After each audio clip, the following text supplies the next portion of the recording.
Fala, rapaziada, tranquilidade, ó, sou Rafael Procópio, estou aqui com Cristiano Marcel, professor de matemática. E o nosso incrível e ilustre convidado, professor Carlos Neabi. O coroa da turma.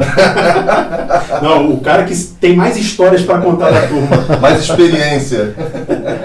E aí, professor, acho que de repente, para quem não conhece o que é você, difícil, o que é muito difícil, porque o cara tá estourado nas redes sociais também, né? A internet toda tá cheia de vídeos. Pois é, eu tô com medo da minha imagem ficar desgastada.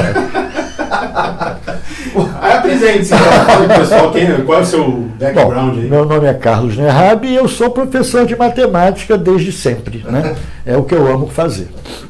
Você já nasceu professor de matemática? Eu tenho a impressão que sim, porque fiz engenharia elétrica. É meio confuso o troço, porque quando eu fazia engenharia elétrica, eu fazia no IME e tinha 2 amigos, e nós éramos alunos de um professor chamado Jorge Emanuel Ferreira Barbosa, que era o professor loucão de matemática lá do IME. Coronel nisso? Coronel, é. Coronel. E ele veio a ser reitor da Universidade Federal Fluminense. E ele trabalhava com a parte de fundamentos da matemática, lógica, consistência e tal. E aí, eu e mais esses 2 colegas resolvemos fazer vestibular para a Universidade Federal Fluminense. Aliás, até contei um dos lances desse vestibular para o Marcel.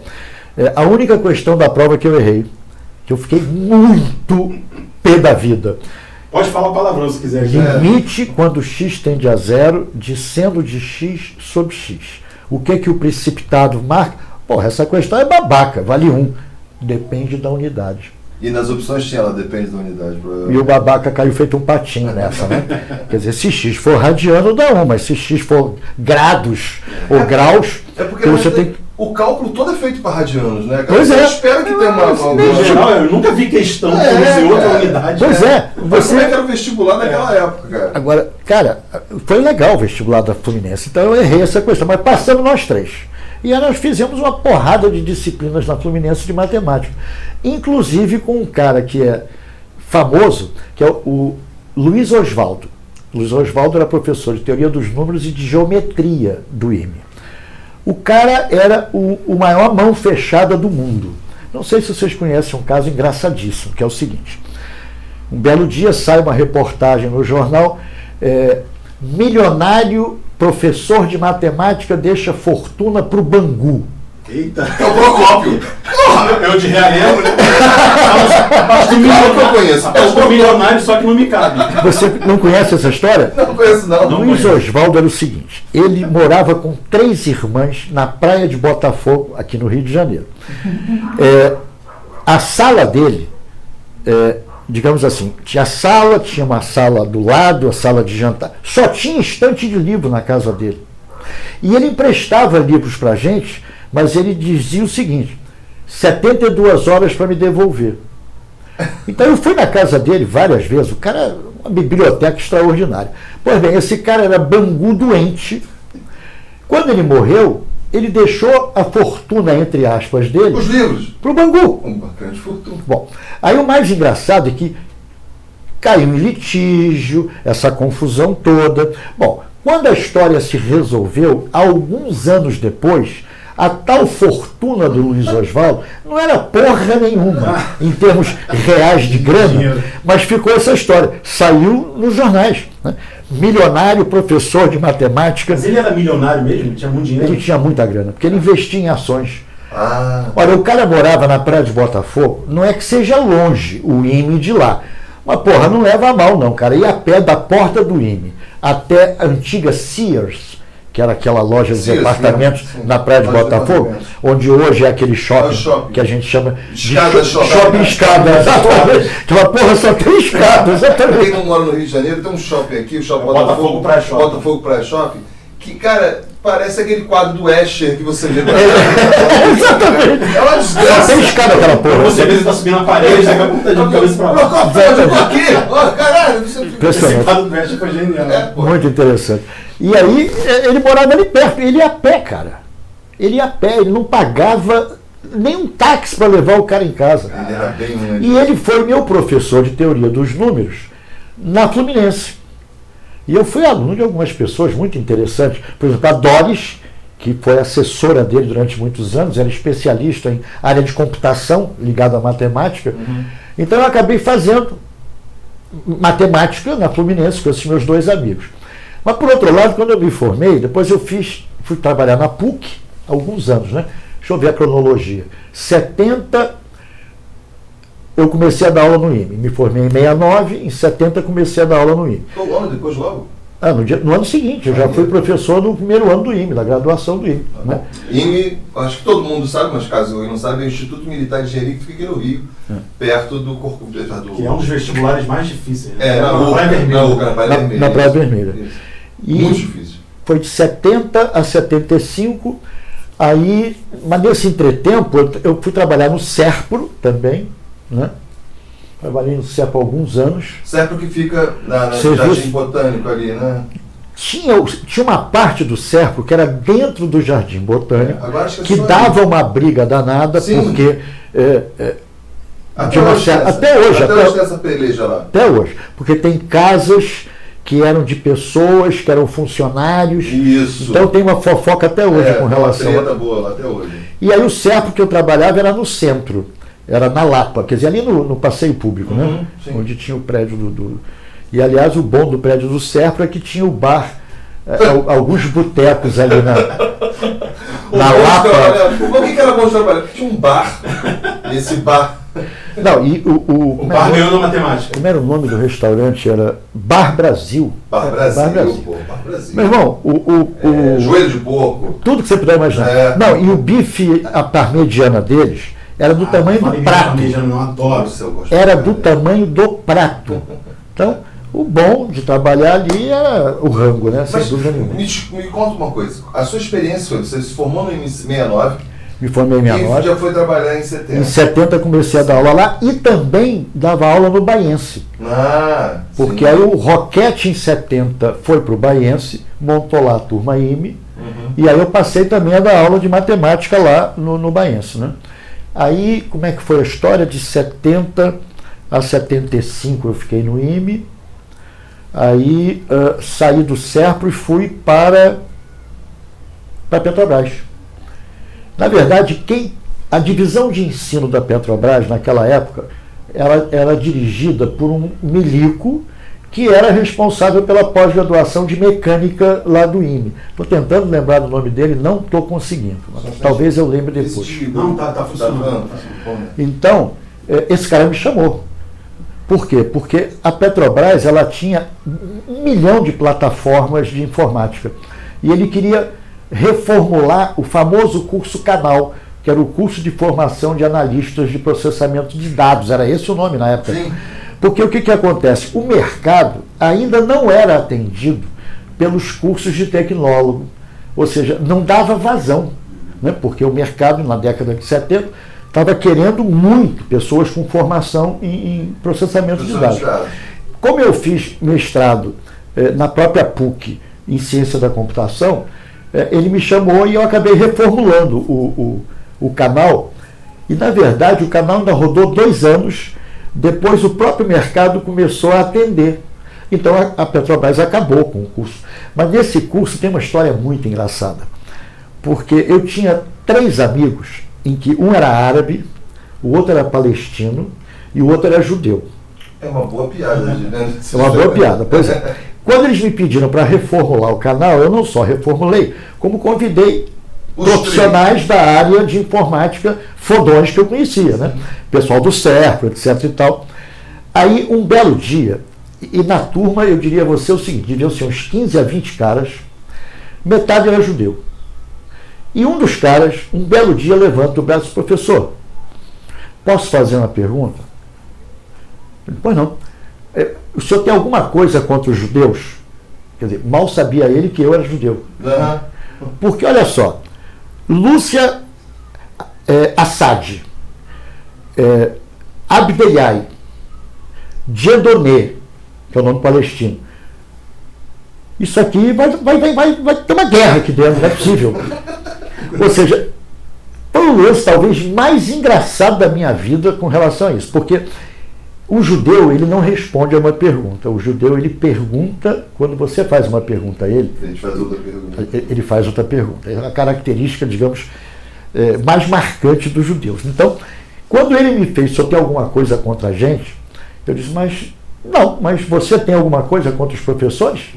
Ou seja, ele estava achando que essa confusão de nomes, né? Meu nome é Lerrabi, só que meu pai tem origem em Marrocos, né? Tanto a minha mãe, por parte de mãe, é Portugal, por parte de pai é Alemanha, mas todo mundo passa por Marrocos, entendeu? E aí ficou essa situação engraçada. Até hoje eu sou amigo desse cara, é Curi. Nunca vou esquecer do nome dele, Curi. Um cara enorme, de grande. Acho que ele foi trabalhar no Banco Central, de repente. Mas um cara genial. Então eu fiquei 2 anos coordenando esse canal lá na Petrobras. Aí acabou o canal, aí o que eu fui fazer, meu Deus do céu? Em 77 aí eu fui pro Serpa. Mas quando você sai do IME e entra no IME, né, você sai como aluno, exatamente. Você não vai dar aula de matemática. Matemática. Matemática mesmo. Você se forma em engenharia elétrica, mas você vai dar aula de matemática. Na verdade, eu dei aula de 2 coisas no IME. Havia um departamento, quer dizer, uma seção de matemática lá no IME, onde havia a informática também, que ainda não tinha se separado a informática da matemática. Então, eu dei aula tanto para o pessoal de informática, quer dizer, uma linha teórica que eu gostava muito era a ciência da computação mesmo, quer dizer, autômatas finitos, linguagens de programação, linguagens formais, etc. e tal. Isso eu dava para uma...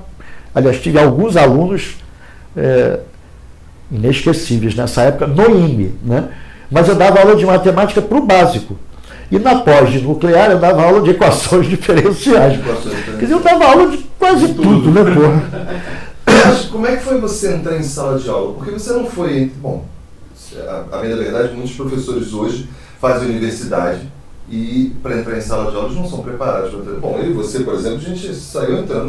Entra aí, vamos lá. Acho que acontece com quase todo mundo. Quase todo mundo. Ela se forma e entra sem ter experiência alguma, nada. Mas como é que foi contigo? Você saiu... Rapaz, olha só, eu nasci para dar aula, entendeu? Eu já contei... Nasceu pronto, né? Não, eu adorava dar aula. Eu fui fazer engenharia por acaso, né? Eu até contei no outro podcast, o que me levou a fazer engenharia. Foi um grande amigo, quer dizer, o pai de um grande amigo, que disse, faz o seguinte, vai fazer engenharia, abre mais a sua cabeça, e depois você faz uma pós em matemática. Acabou me convencendo. Ou seja, eu acabei realmente fazendo engenharia, mas jamais na minha vida fui engenheiro. Nunca fui engenheiro. Nunca tive um cargo em alguma empresa como engenheiro. Como engenheiro. Eu me formei no ano seguinte, já fui dar aula. E era o meu grande barato da aula. Agora, assim, na minha vida, pelo menos na minha vida de professor, teve um momento em que eu me descobri professor. No ensino médio, quando eu fui ensinar para uma menininha lá que eu gostava dela, tal, né? E a nossa história é muito parecida, aí, cara. Então, todo professor tem uma história dessa, né? Não, eu não. Eu sou homem puro. Casto. Eu fui. Exatamente. Porra, eu quero apanhar da minha mulherada. Eu lembro até hoje que a matéria era equação quadrática. Ela, Procópio, eu não sei nada, eu vou tirar 0. Pelo amor de Deus, me ensina. Eu falei, pô, a minha chance. A minha chance. Fizeram uma fofoca dizendo que ela tirou um grau maior do que você. Ela tirou. A prova dela foi maior, a nota dela foi maior que a minha. Eu falei, caraca, mano, ela falou que ia tirar 0. Eu vacilei alguma coisa ou outra lá, mas, pô, eu entrei na cabeça dessa menina ali, né? Eu falei, caraca, isso é muito maneiro. Tipo, a pessoa vir pra você e tal, Procópio, adorei, ela veio me abraçar. Eu falei, porra, é agora, né? Só que não foi. Eu era muito tímido. Mas eu acho que as mulheres naquela época adoravam professores de matemática. Isso muda muito. Mas assim, qual foi o evento que fez você perceber, pô, eu sou professor de matemática? Né? Teve algum momento, de repente, que apareceu a matemática e depois o professor? Não? Eu sou professor. Não importa a matéria. Não importa a matéria. Eu curto o barato de dar aula. Isso é o meu barato. Então eu dei aula de... Você lê um livro e dá palestra sobre aquele livro, você se sente bem com aquilo, né? Sim, eu tenho, sei lá, eu acho que é um dom que a gente tem, né? Quer dizer, agora uma coisa engraçada que eu pude perceber ao longo dos anos, a época em que eu era uma porcaria de professor e a época que eu comecei realmente a me tornar um professor, né? Quer dizer, por exemplo, eu comecei dando aula no IME de cálculo. Pô, bicho, limite, qual era a definição? Aquela coisa nojenta, qualquer que seja epsilon, existe delta, tal, o quê? Enquanto eu estava ensinando limite assim, eu era uma merda de professor. Eu simplesmente cantava a definição achando que todo mundo ia entender aquela merda. Ninguém entendia porra nenhuma, evidentemente. Né? Então, quando eu comecei a perceber que eu estava dando aula para mim, aí eu comecei a minha carreira como professor. Peraí. Dar aula para o outro é muito diferente de dar aula para mim. E é interessante porque hoje eu conheço milhões de professores que têm uma imensa dificuldade em adaptar uma linguagem à idade da clientela, né? Porque é como se o professor, eu me lembro quando era garoto, a gente tem que mostrar que sabe. Porra nenhuma, não tem que mostrar que sabe. De repente o professor bom é aquele que reprova a turma toda. Exatamente. Pois é.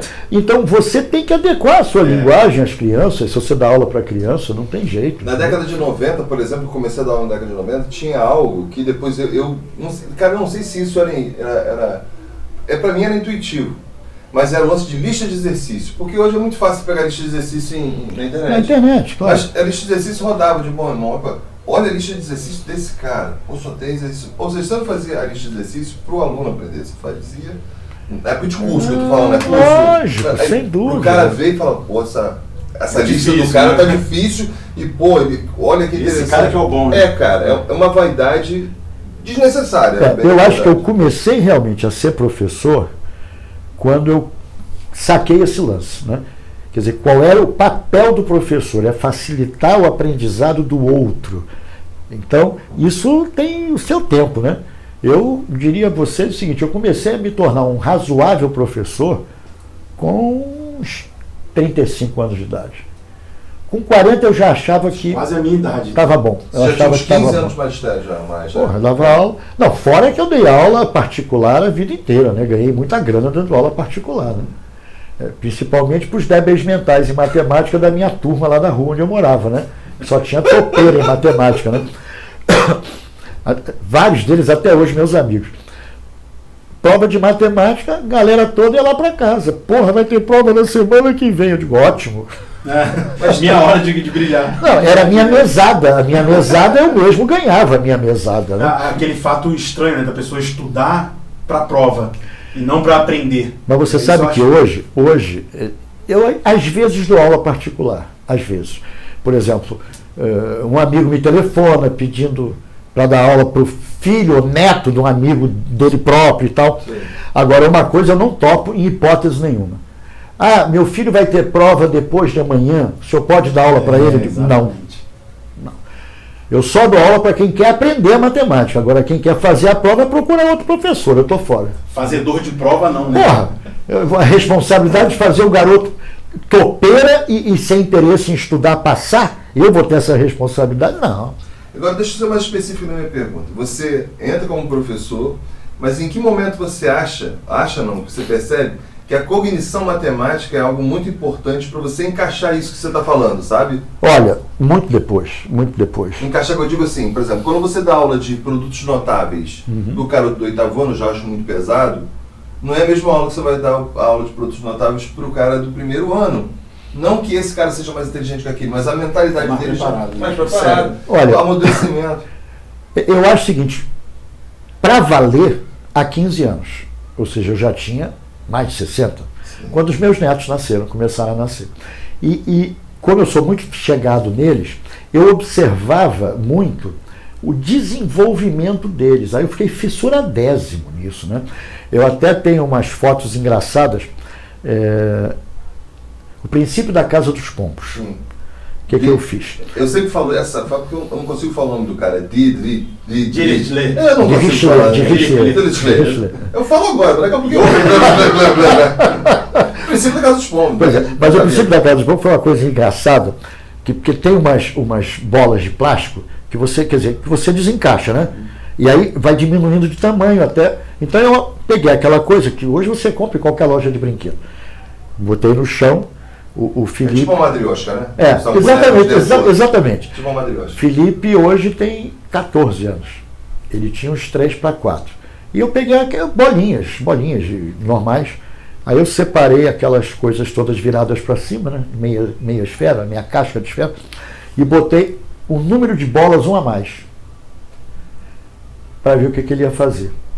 Ele botou uma bolinha em cada casca, a que sobrou ele jogou fora.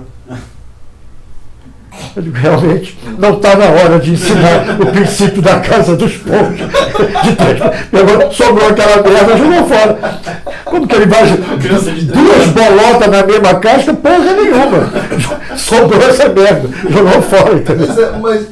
Mas isso que as pessoas devem compreender quando você faz o experimento. Esse experimento é válido, porque você já sabe que aquilo não vai dar certo. Não é verdade, né? Não é verdade. Tu queria que acontecesse o que você queria que acontecesse. É claro, mas eu estava querendo exatamente saber o que o sacana ia fazer com aquilo, entendeu? Foi inesperado. Ele pegou a bola, jogou longe. Jogou a bola longe. O princípio da casa dos povos foi pro cacete, entendeu? Então, eu comecei a me encantar com a capacidade dos meus netos irem resolvendo problemas, né? Até de jogos comuns da idade. Por exemplo, todos vocês devem ter brincado com, como é que chamava aquilo?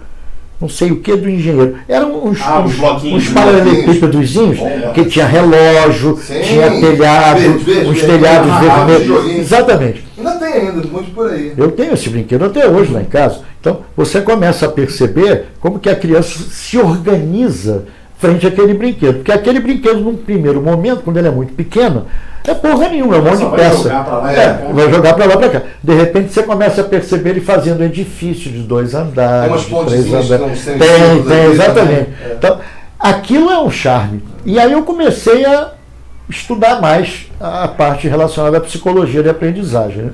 E houve um momento que eu resolvi fazer um doutorado na PUC também, do Rio. E como sempre, eu nunca fiz tese, nem dissertação, nem porra nenhuma. Meu tesão sempre foi aprender. E lá eu tive professores extraordinários, tanto de psicologia de educação, como sociologia de educação e de didática, que era a famosa Vera Landau. Vera Landau era uma gênia, aprendi muito com ela. Então, esse lance de eu me aproximar mais do como a criança aprende, porque eu dava aula mais para adultos. Sim. Então, eu não tinha essa preocupação. Adultos no nível altíssimo, né? Porque a galera do IME entra muito difícil. Exatamente. E até o que eu brinco, né? Quando, numa das palestras do IMPA, eu disse, quero ver se você é macho dando aula para 5º ano, né? Ou para 6º ano. A gente sempre fala essa parada aqui, tem que ter uma energia muito grande, cara. Porque o negócio é o seguinte, quando você dá aula para adulto, você não tem o problema da cognição, porque o adulto já formou a cognição mínima necessária para qualquer merda. Agora, quando você dá aula para criança, não. Você não sabe em que estágio a cognição espacial dela está, aritmética. Aí é que é o divertido da história. Porque cada criança tem um desenvolvimento diferente. Claro. Eu percebo isso, eu tenho uma filha de 2 anos e meio. E ela, eu também, eu comprei um quebra-cabeça sensacional. É incrível. Eu comprei um quebra-cabeçazinho para ela assim, e ela no início jogava peça para lá, peça para lá, até que ela subiu com 2 peças. Hoje não. Hoje ela já pega a peça, já monta bonitinho lá. Pois é, muito interessante. Isso é muito interessante. Ela acha interessante. Você percebe, ela se amarra. Ela mudou a forma dela de encarar o objeto. Esse barato de eu ficar atento a como as crianças aprendem é quando eu, na verdade, comecei a trabalhar com crianças em escolas. Porque eu comecei a dar aula na pós, encher o saco.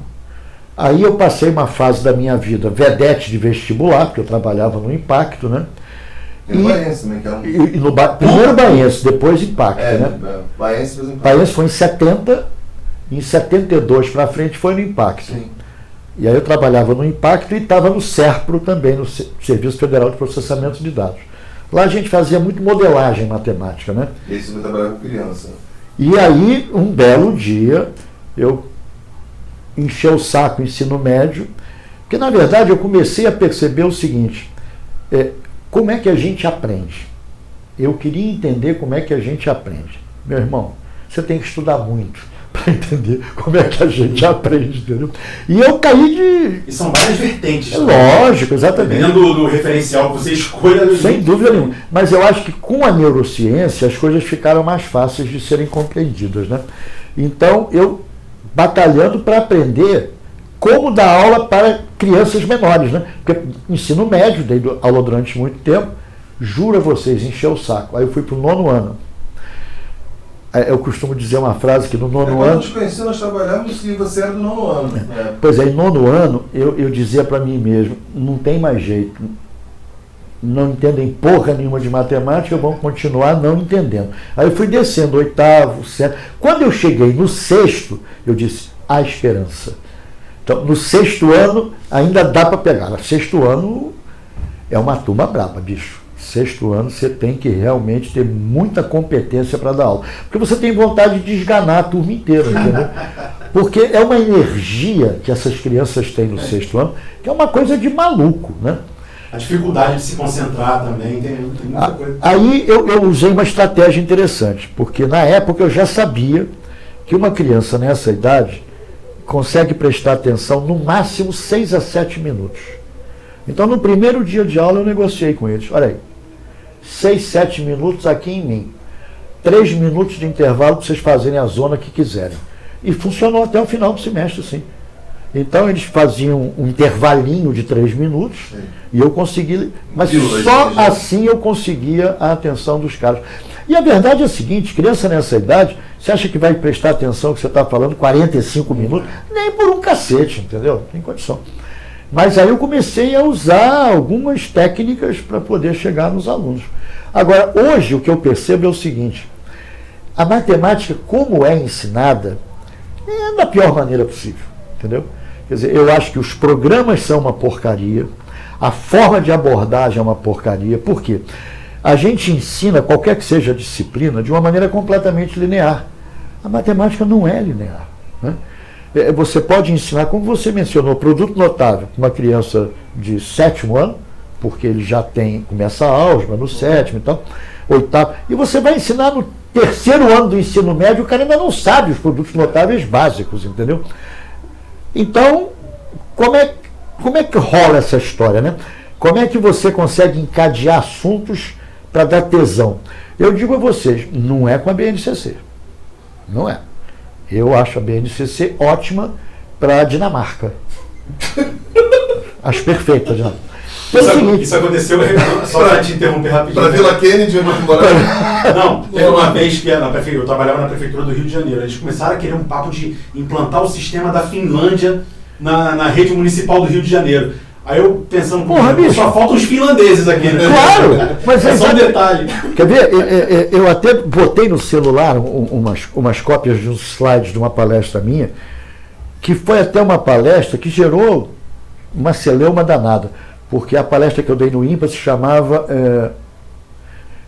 A Nova Tecnologia, Mudança de Paradigma, onde eu acabei não mostrando nada da mudança de paradigma na tecnologia. Por quê? Época da pandemia. Você sabe quantos alunos em idade escolar tem no Brasil? 40 milhões. Sabe quantos professores tem no Brasil? 2 milhões. Sabe quantos habitantes tem na Finlândia? Entre 6 e 7 milhões. Bicho. É muito diferente. Quer dizer, quando um cara fala, não, eu vou usar a metodologia de Hong Kong, da Finlândia, eu digo, meu, você não está com nada, entendeu? Em primeiro lugar, a diferença social entre eles é mínima, né? Sim. A diferença cultural e social entre finlandeses, dinamarqueses, etc., é ínfima. No Brasil é um abismo, né? É um abismo. Então, você pega lá os conteúdos da BNCC, eu pego os livros de matemática, cara, só tem exemplo de quem mora em zona de alto poder aquisitivo das principais capitais do Brasil. Quer dizer, nenhum livro desses de matemática que você pega falam na linguagem, por exemplo, do camarada do interior do Amazonas. Não está contextualizado para o pobre, que é o grosso da população brasileira. É aquela brincadeira, vamos ensinar assim, vovó viu a uva.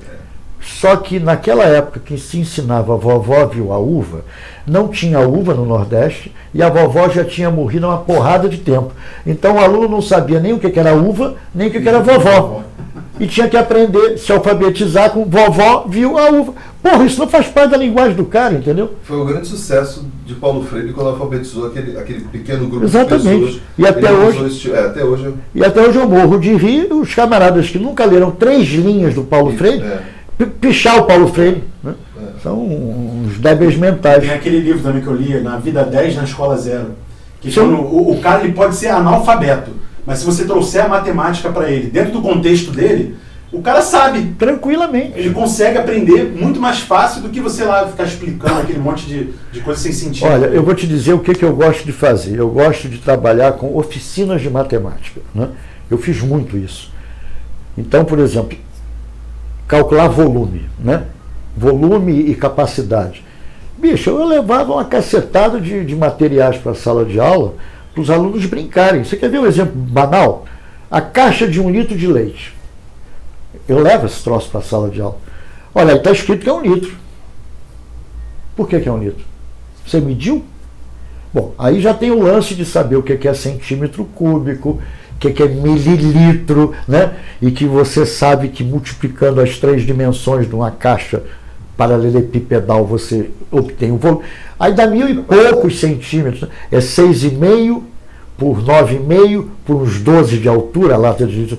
Aí o aluno saca que aquilo dá 1000 e poucos centímetros cúbicos.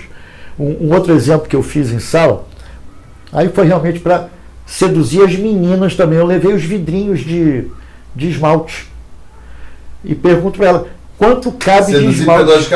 Seduzir pedagogicamente, tá? Pô, pelo amor de Deus. Porra, claro, né? Não me vem daqui no corte e fala assim, olha esse velho, porra, vai ver outro. E o bacana da história é que uma das meninas, numa das oficinas que eu fiz, professor, eu uso este esmalte. Olha que sorte minha, eu tinha comprado várias cores de esmalte. Ela gostava daquela cor. A mesma marca, cara. Eu mesmo... Aí se motiva mais ainda. Perguntar quantos mililitros de esmalte ela está comprando. Porra, muito maneiro.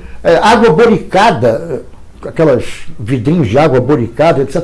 Então, é o real da brincadeira. Você quer ver uma experiência que é frustrante? É a seguinte. Pega um aluno de 8º ano que seja, e diz assim, olha, da porta da escola até a esquina, quantos metros tem? Rapaz, você vai se surpreender.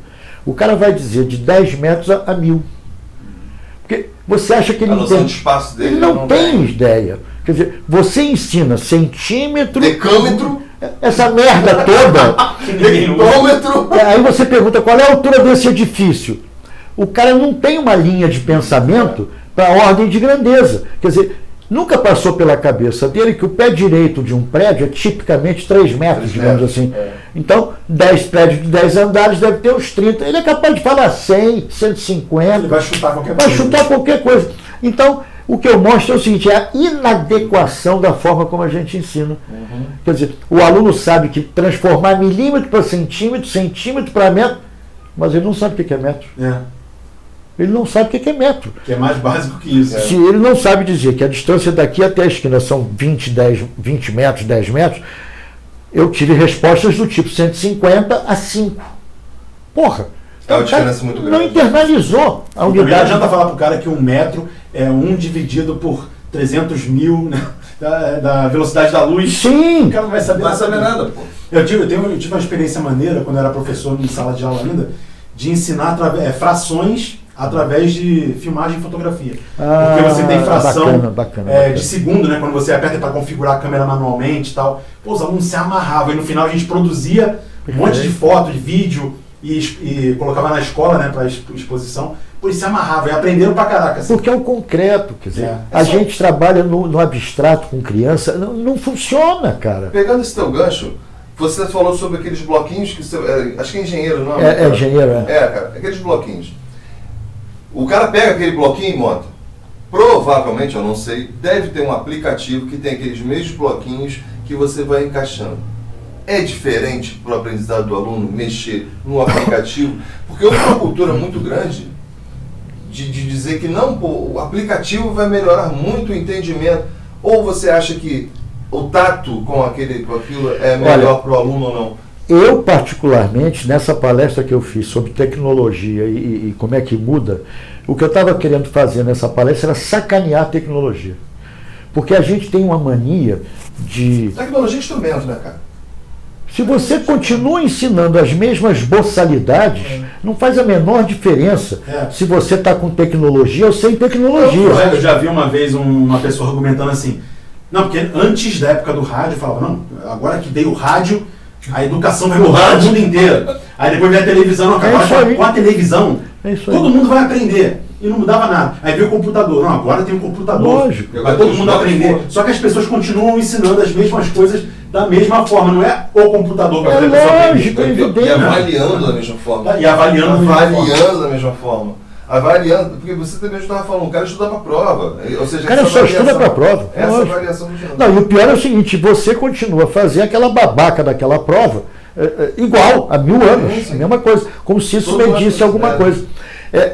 Uma das oficinas que eu fiz, isso eu falo com muita frequência porque eu acho do cacete. Quer dizer, uma série de recipientes que eu queria que os alunos calculassem a capacidade. Então, uma seringa, né? Quer dizer, uma seringa de 5 mililitros e de 20 mililitros. Então, era para as crianças descobrirem o volume de garrafinha, de caixinha, por exemplo. Ou uma solução do cacete, que foi o seguinte: o cara enfiou a garrafinha dentro do recipiente de água e viu quanto que a coisa subiu, né? Então, tem umas soluções geniais. Mas, enquanto a criança não pega a régua para medir, esquece, ela não sabe o que é centímetro. Você pensa que ela sabe. E uma coisa engraçada é que o Ledo, por exemplo, ele brinca muito com esse negócio de precisão, né? Ledo Bacari? É, o Ledo, né? Que grande amigo. Eu já faço uma coisa um pouco diferente, que é mandar, por exemplo, medir a régua com uma fita métrica. Aí o cara fica vendido, né? Mas como, professor? Tá aí a régua, mede a régua com a fita métrica. Aí é uma merda, porque 10 centímetros da fita métrica não dá os 10 centímetros da régua.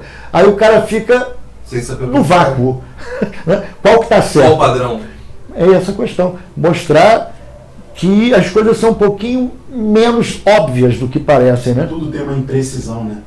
Apesar da matemática ser uma ciência exata, o pessoal acha que é sempre, não, é sempre exato naquilo, tal. Mas nos instrumentos de medição sempre vai ter um erro.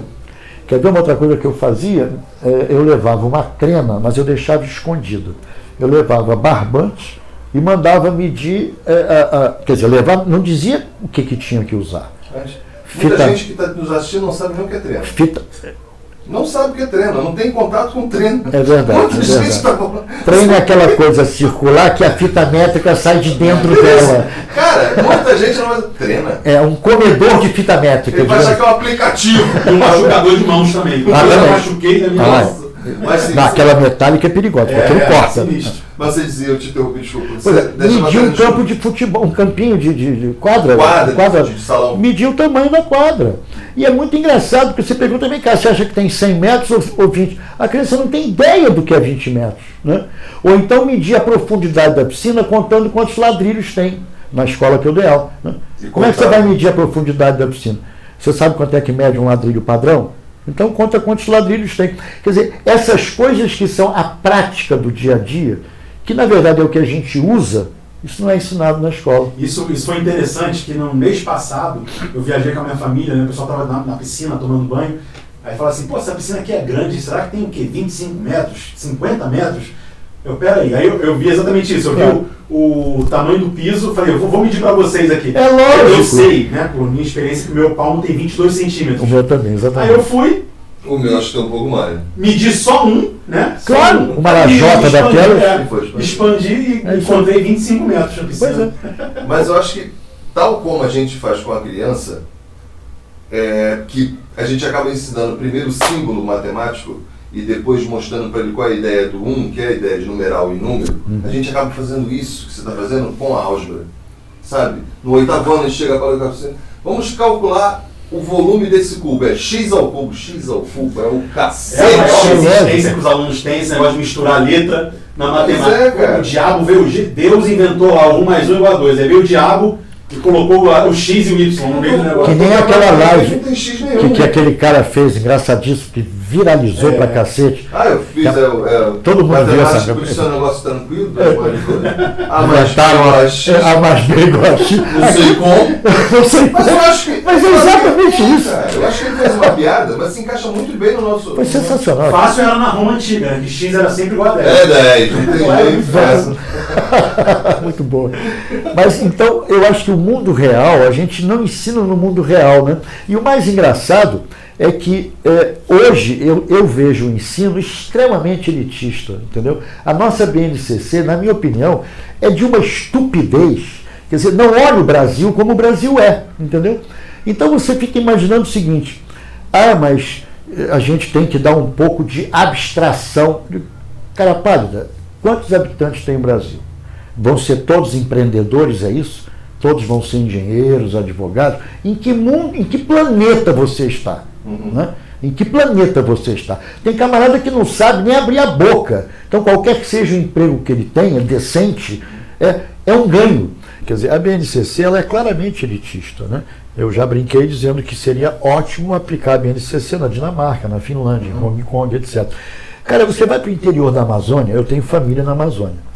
Você pega um barco e vai em direção ao Acre, na Amazônia.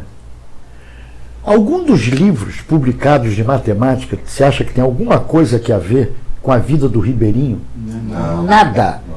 Absolutamente nada.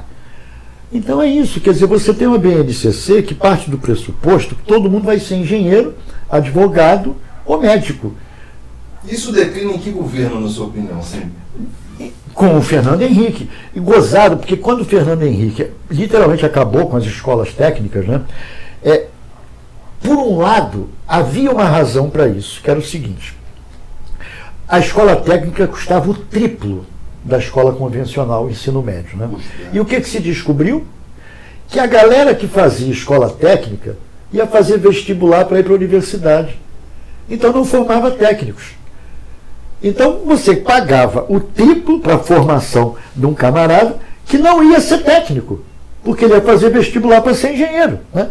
Então hoje a gente não encontrou uma solução para isso. A gente tem um apagão tecnológico no Brasil, quer dizer, as empresas de tecnologia ou de engenharia, ou qualquer indústria, não tem mão de obra para fazer a própria indústria funcionar.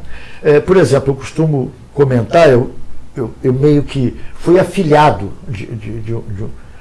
da filha de uma pessoa que trabalhou comigo. Ele terminou eletrotécnica no Senai. Isso ele terminou talvez há uns 3 anos.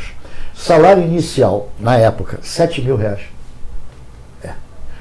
Você pega uma fábrica como a Coca-Cola. Quem é o responsável por toda a parte do quadro de força? Tem que ser um cara formado em tecnologia, não em engenharia. Né? Eu me lembro que eu me formei em engenharia elétrica, eu nunca tinha visto na minha vida um transformador de verdade, de alta potência. Se você me jogasse em Paulo Afonso, né, te quebrava. Eu não sabia o que era A, B ou C, porque aqui só aprendeu aquela merda nos livros, entendeu? Então o Brasil hoje não tem profissionais para fazer as indústrias funcionarem.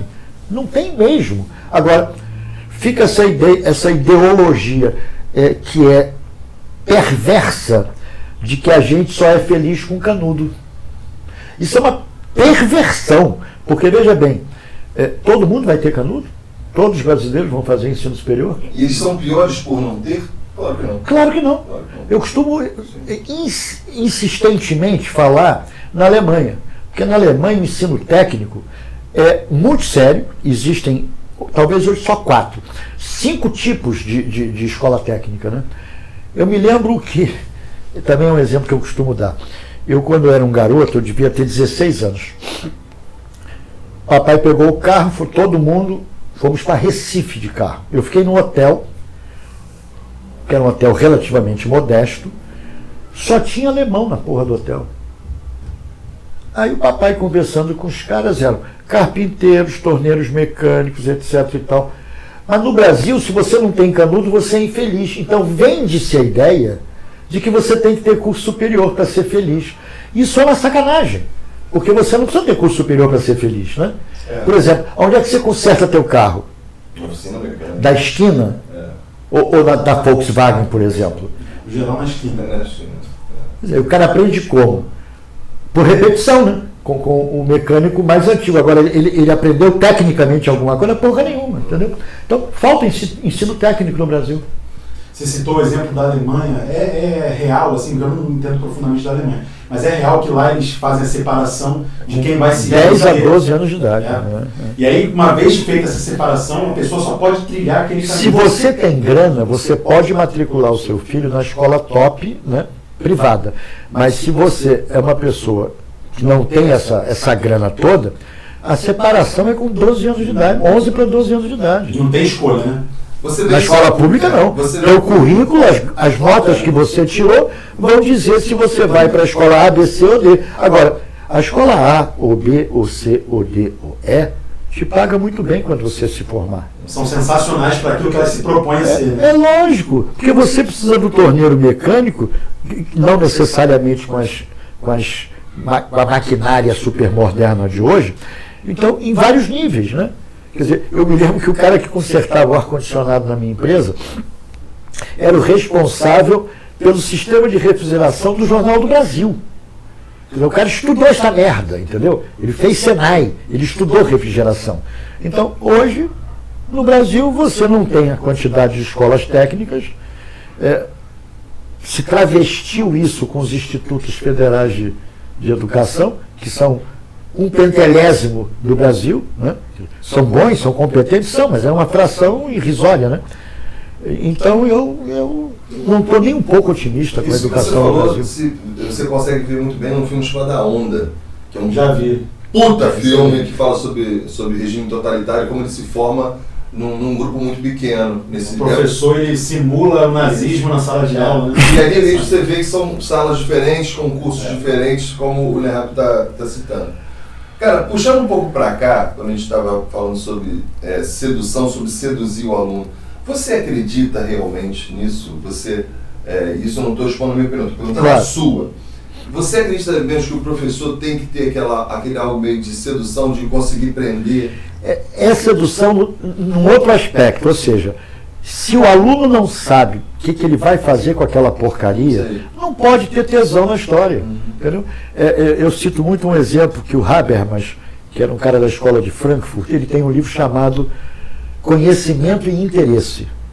Basicamente é isso, cara. Se você não tem interesse por alguma coisa, qual o tesão que você vai ter de estudar aquela porcaria, entendeu?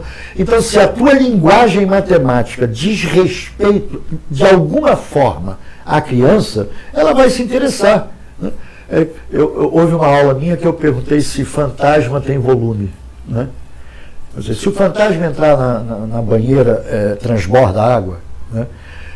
O Pokémon, se você fala a linguagem da criança, você tem muito mais chance dela ter interesse em te olhar. Por exemplo, nessas oficinas que eu faço, eu levo carta de Pokémon. E eu peço para ela medir com a régua o tamanho da carta de Pokémon. Talvez ela fique mais interessada porque aquele é algo da realidade dela, né? Então, ela joga Pokémon, ela gosta daquele troço. Então, a gente está muito distante. E quando um cara vem para mim e diz assim, não, mas a gente tem que estar tendo a capacidade de abstração, a criança tem que abstrair. Bicho, mas com que idade você quer que a criança seja capaz de abstrair? No sexto ano, você escreve, quer dizer, você que eu falo, todos nós que somos professores, né? N com um tracinho do lado para dizer que é um conjunto dos naturais e o N com asterisco. Aquela não é a hora do cara ver aquilo. Isso é uma estupidez, né? Isso é uma estupidez. Mas quantos anos... O pentelinho que você fica ensinando para o aluno. Muito mais interessante é aquilo que eu estou vendo ali. Pega lá a Torre de Hanoi. A Torre de Luz da Torre de Hanoi, Deixa cair. Aí... vamos mostrar, né? Torre de Hanoi. Isso aqui, na verdade, eu mandei uma empresa fazer 1000 discos de vários tamanhos diferentes, no MDF, né? Então, custa, sei lá, R$5 uma torre de Hanoi, se amortizar todas as peças e os pinos. Esse pino daqui, não sei se você percebe, isso você compra em qualquer esquina. É de carpinteiro isso aqui, né? E essa placa também. Então, dá para fazer até em sala de aula com os alunos. Claro, manda a criança brincar, começa com 3. Começa com 3. Então, e aí a criança está jogando, ela está brincando e está aprendendo uma sistematização, uma lei de formação, entendeu? E talvez no futuro falar... Agora N asterisco, porra. Não, talvez no futuro você falar do 2 elevado a N menos 1 com ele, isso aí. Mas não naquela hora. Não naquela hora, lógico. Agora, isso é a parte do concreto, da realidade para as crianças, funciona... Mas não é só o concreto, olha só. Eu me lembro que eu passei há muitos anos atrás, o seguinte problema bacana que você pode propor numa turma. Uma parede de 2,10 metros, por exemplo, por 3 metros, e o ladrilho, vamos supor que tenha 15 centímetros por 15 centímetros, uma lajotazinha. Quantos ladrilhos você vai precisar para preencher uma parede? Da cozinha, seja lá de onde for. O aluno classe A ou classe B, ele vai calcular a área da parede, vai calcular a área do ladrilho e vai dividir uma área pela outra. E vai errar as contas, é óbvio, né? O aluno que não é classe A, que é classe C, cujo pai pode ter uma oficina ou trabalhar como carpinteiro, ele vai dizer o seguinte, 3 metros, então cabem 20 ladrilhos nessa direção e cabe 10 ladrilhos, por exemplo. Na outra, 20 vezes 10, 300 ladrilhos. Está percebendo como é que muda a cabeça? Então, quando você aprende um conteúdo de forma babaca, você vai calcular a área da parede e dividir pela área do ladrilho. Se você, de alguma maneira, já vivenciou isso, você vai ver quantos ladrilhos cabem numa direção, quantos na outra, e vai multiplicar. Vai aprender de forma Como é que babaca. registre, por favor, aqui. Aprender de forma babaca. Mas não é, porque a gente aprende assim, né? Aliás, uma das minhas aulas eu mostro a foto de lajota nas lojas que vendem, né? O que está escrito lá? Lá está escrito tantos metros quadrados. Não interessa qual é o tamanho da lajota a princípio, né? Que nem você quando vai comprar grama para forrar um campinho, um quintal. Eu não sei qual é o tamanho do pedaço de grama que vem, mas eu preciso de 10 metros quadrados de grama. Por Né? isso que tem lá. Então não importa se vem pedaço pequeno ou pedaço grande, virá mais pedaços se ele for pequeno, menos pedaços se ele for grande. Mas eu quero calcular grama em metro quadrado. Né? Você pode ensinar também sobre grandeza diretamente e inversamente proporcional justamente por causa disso. Né? Um pedaço maior, menos pedaço e tal. Seria um troço interessante. Então eu acho que a gente está muito longe da intuição da criança. Então você não ganha a criança, entendeu? Você não que ganha. hora entra a álgebra, né, Rabi? A álgebra entra no 7º ano. Né? Não, Hoje, assim, né? Eu acho que é cedo. Minha opinião, pelo que eu vejo, pelo que eu sinto. Acho que ainda é cedo. Mas olha, eu acho que a álgebra... Qual álgebra? Porque tem álgebra e Lógico. Eu acho que a equação do primeiro grau, que a gente normalmente dá no 7º ano, 7º ano, né? pode perfeitamente ser apresentado. Agora, de uma maneira mais interessante. A brincadeira de balança que a gente usa muito, isso funciona de uma maneira muito interessante. Ou então, como meu pai, que me ensinou uma maneira de abordar a equação, eu estava no primeiro ginásio, então o papai fazia a seguinte brincadeira comigo: pensa um número, aí eu pensava, multiplica por 2, isso é interessante. soma 3, subtrai não sei o quê, divide por não sei quanto. E aí ele perguntava para mim quanto deu, eu dizia quanto dava, e ele dizia o número que eu pensava, e o papai é um gênio. Surpreende mesmo. Ou seja, fazer a conta de trás para frente. Então, resolver uma equação, quer dizer, 2x sem mais 3... sem chaves, né? Queria fazer tudo. 2x mais 3 igual a 7. Ora, se você somou 3 a uma grandeza e deu 7, quanto era a grandeza? Era 4.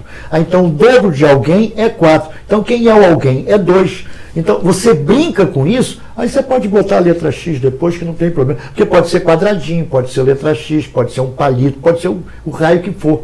O problema é o formalismo fora da época. E tu era músico, não era matemática. Né? Era música. Deixa eu te perguntar uma coisa, fugindo um pouco disso. Você em 2015 ou 2014, eu não me lembro, foi um pouco depois eu te conheci. Você tinha ganhado um prêmio, não foi? Isso foi uma coisa tão engraçada. Da Vivo, não lembro. Foi um concurso. Melhor professor do Brasil. Pois é, mas isso aí eu já até comentei com o próprio Trindade, né? Tem um pouco de marketing nessa história. Claro. Agora ele próprio argumentou, mas peraí, né, Rabi, não foi de graça isso, né? Não foi de graça. Na época eu me inscrevi também nesse concurso. Foi mesmo, olha que legal. Eu acho que na final chegou você, o Léo Acchio, né? O Léo, e uma menina do Senai lá do Rio Grande do Sul. Essa eu não conheço, mas o Léo aqui eu conheço. O Léo do cacete. Incrível. Uma figuraça, né? Incrível. E eu brinco muito dizendo que eu acho que ele é melhor professor de forró do que de matemática. Ele adora forró. Mas esse concurso foi da Abril Educação, com a Vivo, com não sei mais o quê, para criar um projeto em telefonia, né? Para celular, né? Era algo similar ao que fazia o Pasquale. O Pasquale, né? Em português, né? Era algo similar, não era? Não deu muito certo, porque eu até já comentei isso várias vezes. A Vivo queria que eu fizesse o teste, depois que apresentava o conteúdo, etc e tal, imbecil. 2 mais 2 igual a quanto? Temos uma babaca agora imbecil. Aí eu disse, olha, vocês escolheram o cara errado, porque... Vamos na parte da avaliação, né? Na parte da avaliação, aí eu disse, está de bom tamanho. Eu cheguei a gravar uns 30 e poucos. Mas tem alguns desses troços, estão na minha página, no meu YouTube, né? No meu canal. Eu botei lá. Alguns ficaram muito legais, muito mais pelo tipo de escolha de temas, né? Pelo tipo de escolha de temas. tem um que eu acho do cacete, que é muito engraçado, porque você podia escolher vários temas, desde que envolvesse a matemática. Um deles é, você quando vê o sol nascer, quando você viu o sol nascer, o sol já nasceu há 8 minutos. Então, você fala um pouco a velocidade da luz, distância da Terra ao Sol, e aí você está ensinando o cara a fazer uma conta para a qual ele nunca prestou atenção, né? Quer dizer, acabou de nascer o Sol. Não. Você está vendo o raio de Sol agora, mas já tem 8 minutos. É o Sol do passado. O Sol do passado. Então, vários dos vídeos que eu Mas foi criei... legal, não foi? Ficou legal. Não, foi legal participar e foi legal ganhar, né? Não, foi legal ganhar, mas eu até comentei que eu estava achando que nego estava armando essa merda para eu ganhar, entendeu? Sem brincadeira. Foi, eu achei. Aí meu filho me deu uma bronca e disse, papai, vem cá, você já está dando aula para neto de ex-aluno. Então não tem armação. Eu ganhei realmente essa merda. Você ganhou, pô. É uma pena que naquela época, porque isso daí tem quase 10 anos, né? 14, Deve ser 10 anos. Quer dizer, eu naquela época eu deveria ter entrado mais na mídia digital, etc e tal. Mas os meus amigos dizem que eu sou preguiçoso. Eu digo, eu não gosto de oba-oba, eu gosto de dar aula. Oba-oba não... Pode até acontecer um oba-oba, mas eu não estou ali por causa do oba-oba, entendeu? É engraçado isso que a minha história com a internet também é meio nesse sentido, porque eu nunca fui um cara de me aparecer muito e tal, eu sempre fui muito tímido. E na época lá que eu dei aula na Vila Kennedy, eu pensei em desistir da minha carreira e tal, fui fazer um curso de guia de turismo. Olha que interessante. Que eu falo inglês e espanhol, falei, pô, vai ter Olimpíada no Rio, vai ter Copa do Mundo. Aí fui fazer um curso de guia, eu falei, mas eu gosto muito de matemática. E aí eu descobri o YouTube por outros professores que já faziam conteúdo em inglês e tal. Eu falei, pô, aqui eu posso deixar um repositório de vídeo, ia virar minha videoteca, né? Onde eu poderia continuar ensinando matemática, mas assim, para o vídeo, para a câmera. Você acabou sendo um pioneiro nessa situação. E aí deu certo no final das contas. Mas o Procópio, cara, ele tem algo interessante. O Procópio, quando está fora das câmeras, ele é um. Ele é a mesma pessoa. Mas você fala com ele meio assim. Quando porque bota o troço para funcionar, ele muda. Ele é outro cara. Eu já conheci ele há muito tempo, é notório isso. Mas é interessante porque eu acho que a tua abordagem ela encanta até a criança. Sim. Porque você é sacana, você é leve, entendeu? Você faz uma coisa leve. Apesar de não ser tão leve assim. Obrigado pelas palavras. Não, porque eu acho o seguinte, para você se aproximar de alguma coisa, aquilo tem que te encantar de alguma maneira. Então, se você pega... Pô, existe 1 milhão de canais de matemática, né? Eu diria a vocês o seguinte... Um pior do que o outro, né? E um mais pé no saco do que o outro, entendeu? Insuportáveis, não. Tem canais de matemática que são absolutamente insuportáveis. Mas por quê? Porque é formal, é sério demais. Traz essa aula babaca. Essa aula babaca, exatamente. Não funciona, cara, entendeu? Então você conseguiu fazer a coisa ficar leve, entendeu? E aí funciona. Eu gosto muito dos desafios. Aí, inclusive, eu resolvi recentemente um que eu vi no seu vídeo. Aquele desafio é famoso, cara. Mas quer ver um cara que, por exemplo, é sério, mas que funciona para o objetivo de escola naval, colégio naval. É o Mário. Sim, Mário. Que foi meu aluno. Que já tem 1 milhão de gravações de vídeos que ele tem para essa área. Oh, meu Deus. Deu um branco no sobrenome do Mário. Eu também, deu um branco. Você sabe quem é que eu estou falando? Claro, sim. Pois é. Então, Vascaíno. Tarado, vascaíno, doente. Exatamente, é ele mesmo. Vascaíno, tarado. O Mário foi meu aluno. Na verdade, é aquela história. Eu estou com 77 anos, eu já fui professor de meio Rio de Janeiro. Né? Sem dúvida nenhuma. Mas e em relação, a gente falou muito sobre ensinar a criança e tal, e quando vira a chave, essa criança vai para o ensino médio? Aí a parte do concreto, dessa coisa toda, meio que se perde. E aí o cara tem que meio que se preparar para o Enem, que é uma outra avaliação meio estranha. Mas o Enem, eu ainda acho ele mais interessante, está completamente desalinhado da BNCC. Enem é outro mundo, BNCC é outro mundo. Eu não sei como é que podem esses mundos se encontrar. Coexistirem, exatamente.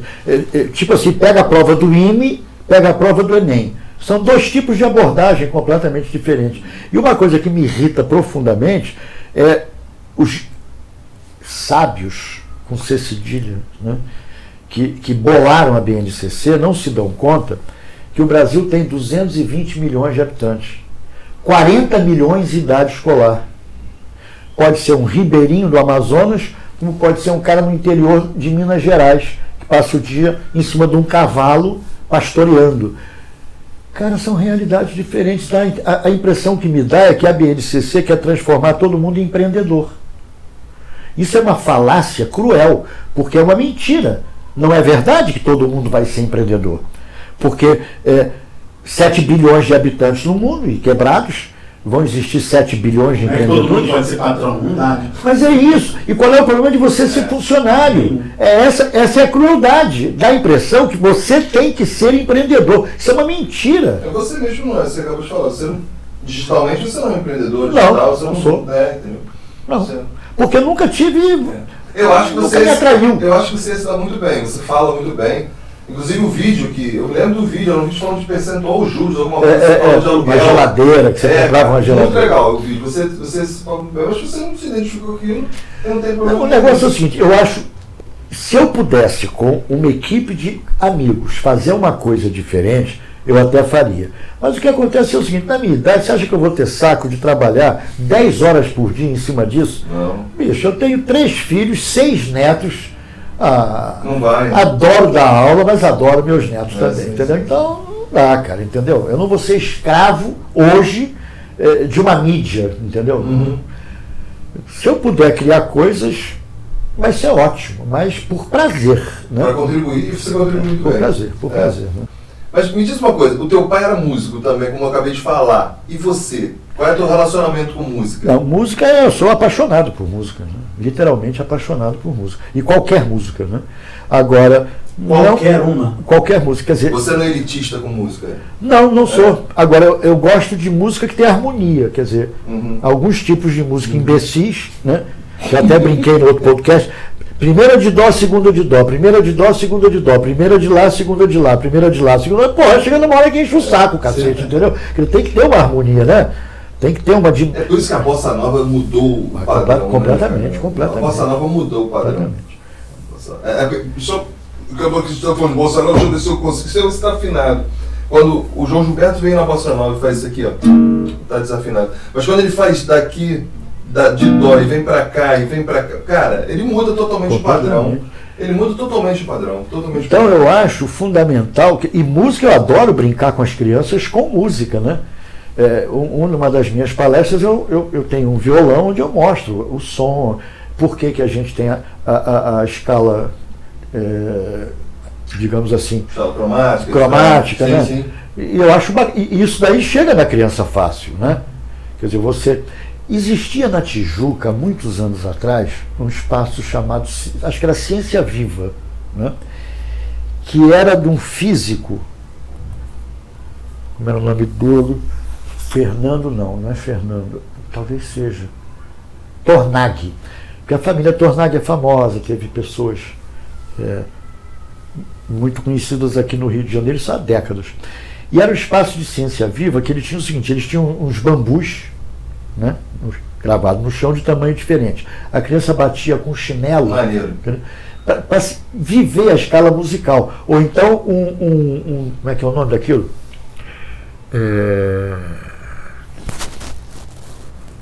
Antena. Essas antenas que são parabólicas, né? Sim. Ele botava uma antena aqui e outra aqui, digamos assim, distante de 30 metros, e era para falar segredo. Fazer uma elipse. Do cacete. Cada um ficava no então, foco. ficava aqui, a criança subia, não tinha um degrauzinho, subia, ela falava alguma coisa, pum. Ia lá pro ouvido da outra criança. Então, era um lance bacana de ciência, onde ele trabalhava muito com música também, né? Com propagação de onda. Então, eu brinco muito com os alunos, volta e meia, com música. Existe uma estação de trem muito interessante que tem esse formato elipsoide também, que o cara fala cochicha aqui, a pessoa, porque estão no outro foco. No outro foco. Isso é bacana. Da mesma maneira, quer dizer, você vai falar em geometria, né? Vai falar nas cônicas e não vai falar na propriedade da reflexão. Porra! Então você está perdendo o mais interessante que tem das cônicas, é isso, como é que funcionam os telescópios, né? Como é que você capta a luz, vai para o foco, então é uma combinação de elipse com hipérbole. Uma vez eu fui a Londres, e lá em Londres tinha um prédio que foi feito de forma assim, não muito planejada, a arquitetura bonita, moderna e tal. Só que em algum momento o prédio era todo espelhado. E ele fazia uma curva que era parabólica. E aí o sol batia nesse espelho, esquentava, refletia num ponto, meu irmão. Era um calor Tava derretendo o carro, assim, Queima, tava queimando, as pessoas estavam passando, fazia sei lá quantos graus, tipo 300 graus, onde batia aquele negócio. Concentra a energia toda ali. É porque a parábola fica aqui, o foco fica aqui, bate e volta para o único ponto. E então é interessante isso daí. Eu fui lá e fiz até um vídeo, tá no meu canal, o vídeo eu fui a Londres falar desse prédio. Isso é muito interessante. Quer dizer, e isso é uma coisa, digamos, do dia a dia, né? Então, hoje o que eu vejo são aulas muito chatas, né? Muito chatas, quase que burocráticas, entendeu? E a culpa às vezes não é do professor, né? A culpa é do sistema, que evita que você trabalhe aquele conteúdo de uma maneira mais alegre, né? Mas agora, ainda voltando para a parte da música, que é um negócio que aconteceu comigo, eu sou de origem muito humilde, né? Minha família toda é da favela, nascido e criado na favela e tal. E eu tive uma oportunidade boa, né, quando eu era adolescente para início da vida adulta, que tinha alguns projetos aqui no Rio de Janeiro que você ia para o Teatro Municipal pagando R$1. Eu lembro disso. Pô, aquilo era maneiríssimo. Eu acho que era o Carioquinha, não? Não era isso não, era um negócio da prefeitura. Não. Legal. Aí você ia lá, via peças maravilhosas de música clássica, eu sempre gostei disso, mas não era muito a minha realidade, né? Claro. Na favela, o tipo de música que toca é diferente.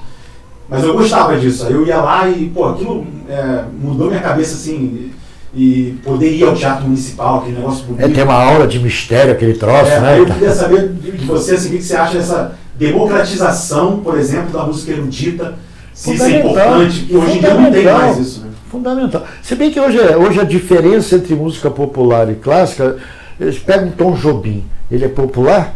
Não. Porra, sei lá, meu irmão. A harmonia do Tom Jobim não é pra qualquer um, não. A música popular brasileira, né, o nome já não é tão popular assim, né? Mas coloquemos nessa desfoto, a gente estava falando que não é muito da nossa realidade. Mas eu me lembro que comecei a me interessar mais por música clássica por conta de filmes, eu adoro filmes, né? E aí eu conheci o John Williams, que é o cara que faz toda a parte sonora, musical, todo o tema musical. Os filmes mais interessantes. Star Wars. Sim. Cara, eu já vi uma apresentação, eu tive o prazer de ver uma apresentação ao vivo, da marcha do Darth Vader. Cara, aquilo me deixava arrepiado. Isso no Proms, que é um evento lá em Londres, e que a própria orquestra de lá é que filme. É sensacional. Cara, é incrível, cara, incrível. E talvez isso seja uma porta de entrada para que a pessoa depois fale, deixa eu ver agora, saber mais sobre outros autores, sobre outros caras. Mas voltando aqui rapidinho sobre matemática e música, por exemplo, você falou que o professor não tem muita entrada para isso, não tem muita culpa, mas, não tem. Vamos lá, você pode falar de logaritmo e música, né? Pode. Você pode falar de logaritmo e música. Mas você pode fazer uma semana falando de logaritmo e música, falando de música, mas aquilo não vai cair no Enem. Entendeu? Não, mas eu acho o seguinte, o que falta? O que falta, por exemplo? Dança. Dança é uma coisa que eu curto muito, né? E tem uma escola famosa de dança que fica a 50 metros da minha casa, né? Que é a Anjoviana. Né? Cara, lá tem aula de todo tipo de música, né? Música africana, butô, que é uma dança japonesa pós-guerra, que eu até curto esse troço. E é interessante, butô é muito interessante. Foi uma reação à tentativa de ocidentalização do Japão, né? No pós-guerra. Então eles criaram uma música bem aferrada à cultura deles, e isso se disseminou no mundo inteiro. Mas por que eu estou falando no butô? Porque não é só o butô que eu acho bacana. Imagina como é que você modela uma coreografia. Como é que você vai explicar para mim a coreografia que está na sua cabeça? Então existe uma forma de você fazer isso, que é uma das conhecidas, é o Laban, que criou toda uma representação gráfica de movimentos. É um método que ele faz. E o Laban tem um método que é a partir do dodecaedro. Então, como é que é seu movimento? Quer dizer, você, braço esticado numa certa diagonal. Cara, os professores não têm contato com essas coisas, então não podem fazer o link da matemática com as coisas mais óbvias. Matemática e balé tem tudo a ver, mas balé que eu digo é dança, não é balé clássico, né? Sim. Que aliás eu acho balé clássico uma camisa de força, muito mais interessante são os balés mais modernos, que são livres. Cara, como é que você representa uma coreografia? Como é que você vai passar para um bailarino uma coreografia? O coreógrafo não necessariamente está dançando para mostrar, para repetir, não.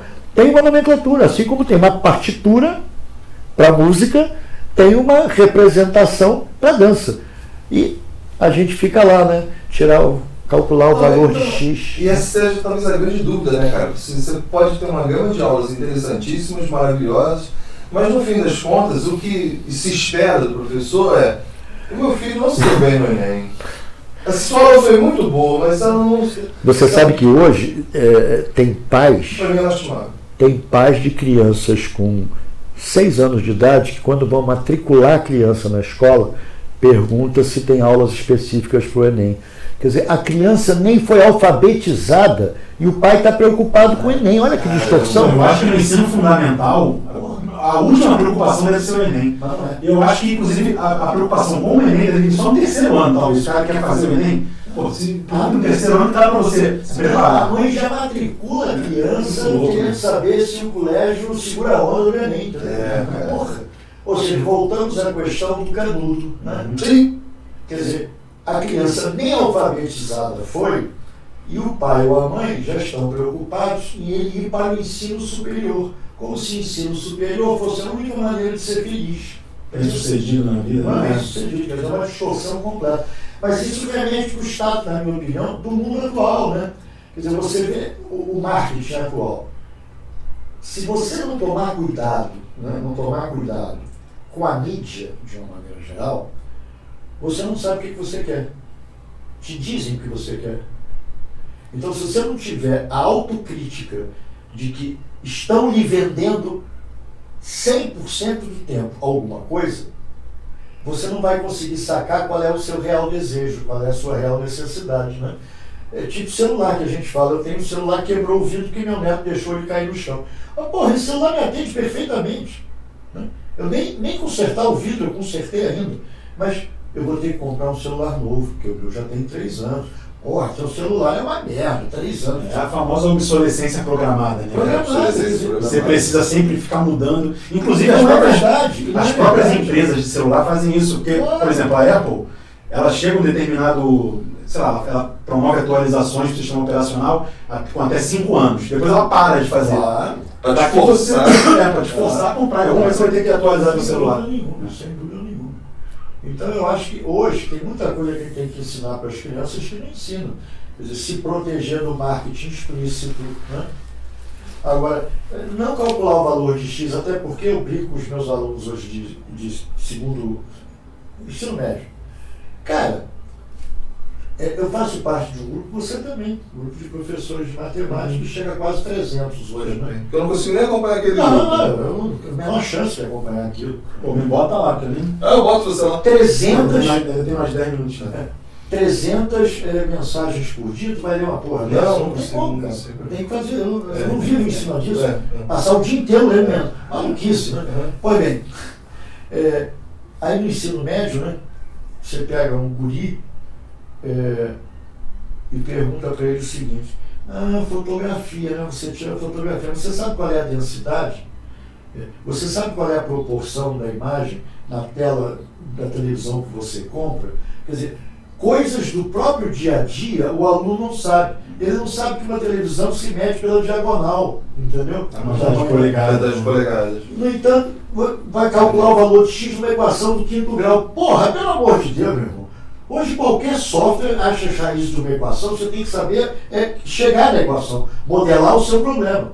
Sim, porque a gente só aprende essa merda para modelar problemas reais, concorda? Sim, claro. Vou ficar pentelhando a equação do 5º grau. Mas tem gente, inclusive vários amigos nossos, que amam pentelhar a equação do 5º grau. Agora, eu não estou nesse time.